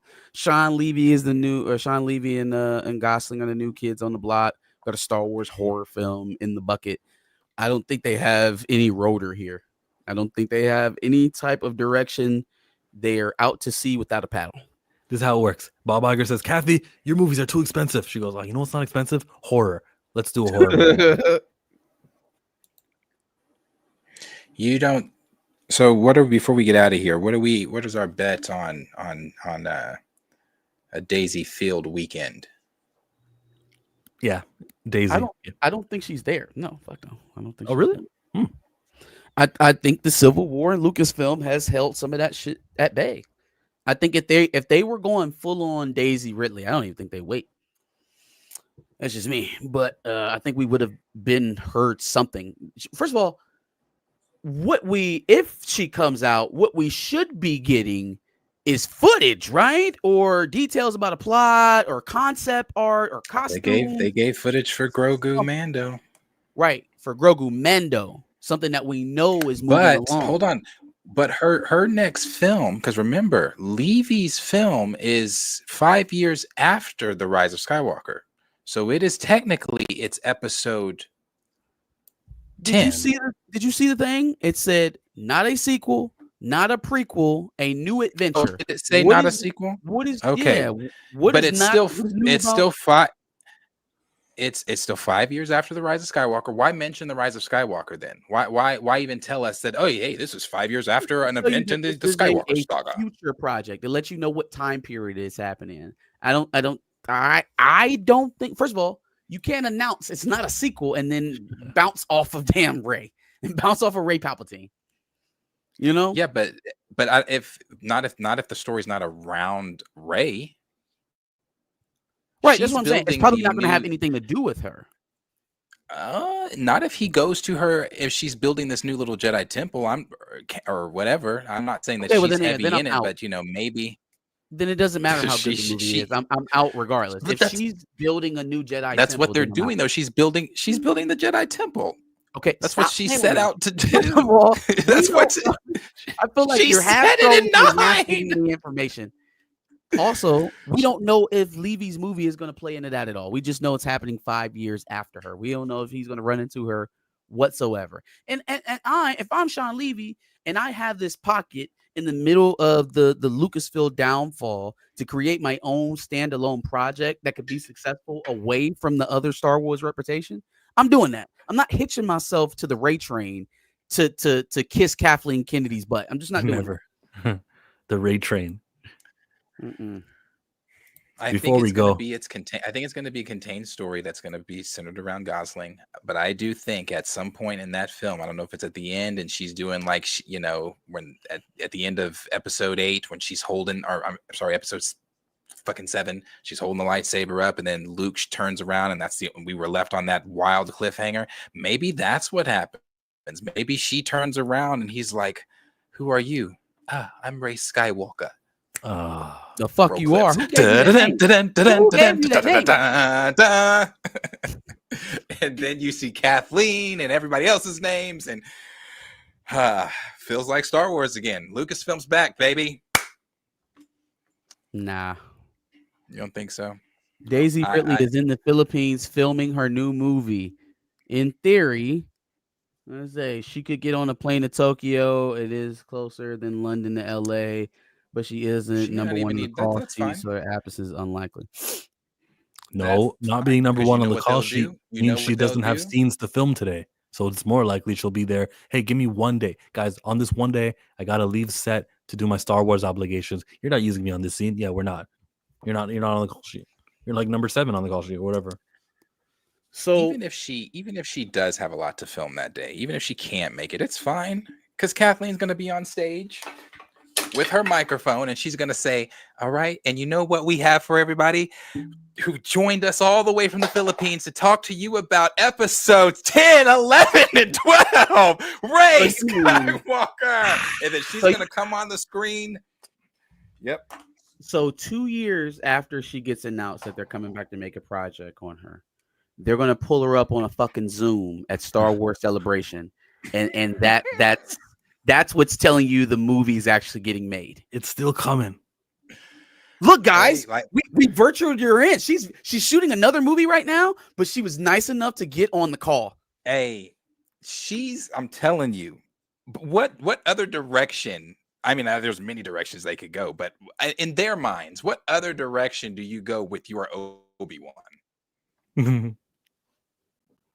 Which other? They called her their Obi-Wan. Oh, they're Obi-Wan. No, I'm saying if you are Lucasfilm, where do you go? Because in their minds, she is the way forward. It's like, remember they said we don't have any other interest. What they say? I don't want to misquote them. Viable. I don't think they said. I need That's what they a said. Hunger Games District 12 level rebellion. I need force from within. We need to resist Governor Snow. We cannot let this happen. They are about to put the champions back in the games, and we can't let this shit happen. You understand what I'm putting down? Absolutely not. For all the soldiers within Lucasfilm who are circling the drain, who are fighting the good fight, fight on. Fight on. Put gas leaks in Kathleen Kennedy's coffee that morning. Pull out all the wires and the plugs. Hold on. He's joking, everybody. This is jokes. None of this is serious. X-Lax, it'll just make her poop. It's not going to kill her. I didn't know what it was. Sorry. Yeah, it's just a laxative. It's just not going to kill her.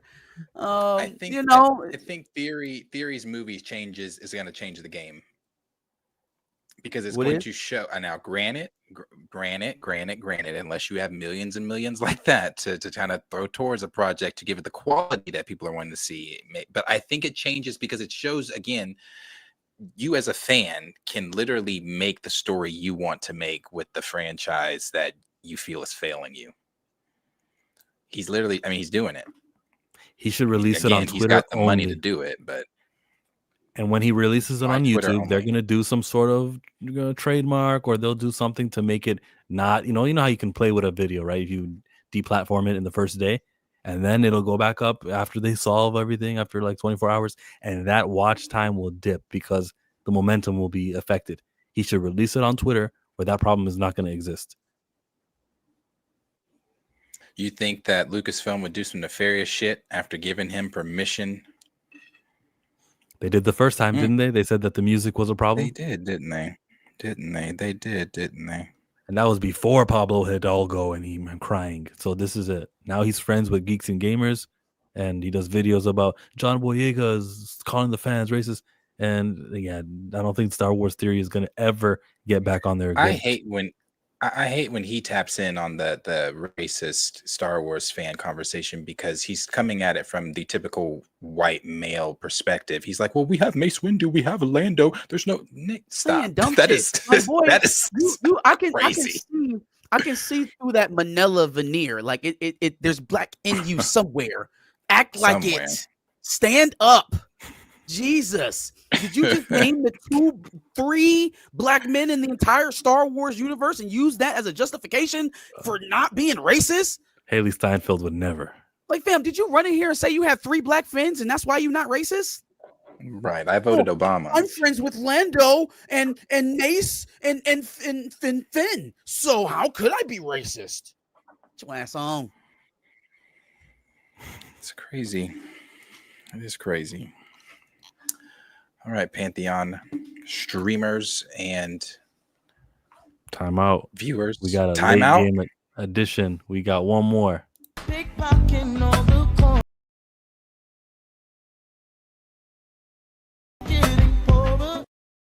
Has anyone seen Sinners? Thoughts? What's up, Chill? Hey, Kings. I've not seen it yet. Marcus has not seen it yet. The guy on the right has seen it. How you think? Would you give it a rating? 6 or 7 out of 10. Oh, Now that we're on that again, though, I will say Maybe I think 5 or he 6 to should. start. Yeah. I went up on it. It's a 6 or 7. 6 or 7. 5 was 6 or 7. I think I gave it a 5 because I really wanted to be scared and I wasn't. So I judged it too harshly because of that. So Rewind. 6 or 7. Minute 44 of this stream is where we talked Sinners, and you'll probably enjoy that the most. I think he would do very good though if he did, like, I know I'm not looking for more of these films like that. I want more positive films and, showing black folks in a more positive light. But he might really handle a period slavery film very well. Very well. Like I said, not that we're looking for more of those, but he might handle a period film like a Selma or a something like that very well because so you just got to see Sinners. You got to see Sinners to understand where I'm coming from with that, if that even makes sense. Word. Pantheon complete. Appreciate Thank you y'all all for coming. Yep. Appreciate all the supers. Michael Nemo, as always, filling our pockets. Appreciate it. Everybody that tuned in. Yeah, thank you. Appreciate you. Follow me at Back of the Bus. Follow the Pantheon Clips channel. It's a struggle bus channel at the moment. Help us out. Culture said he likes telling ghetto stories. That's all. I think if you gave him like an actual event that happened, biography type film, I think he could do it. Just judging off of that, I think he could do it. Rock out. I'm fucking with it. We out. I'm sorry. How did you Click go back? click the twice. Do it again. No, he's telling you, Marcus, to say it again. Yeah, you got to call Josh. I'm fucking with it. We out. Hey, I've been watching y'all every single time on Thursday and Friday because I swear to God, y'all switch up every now and then. But rock out. I'm fucking with it. I'm out. Thank you, Josh. Appreciate it. All right, dog.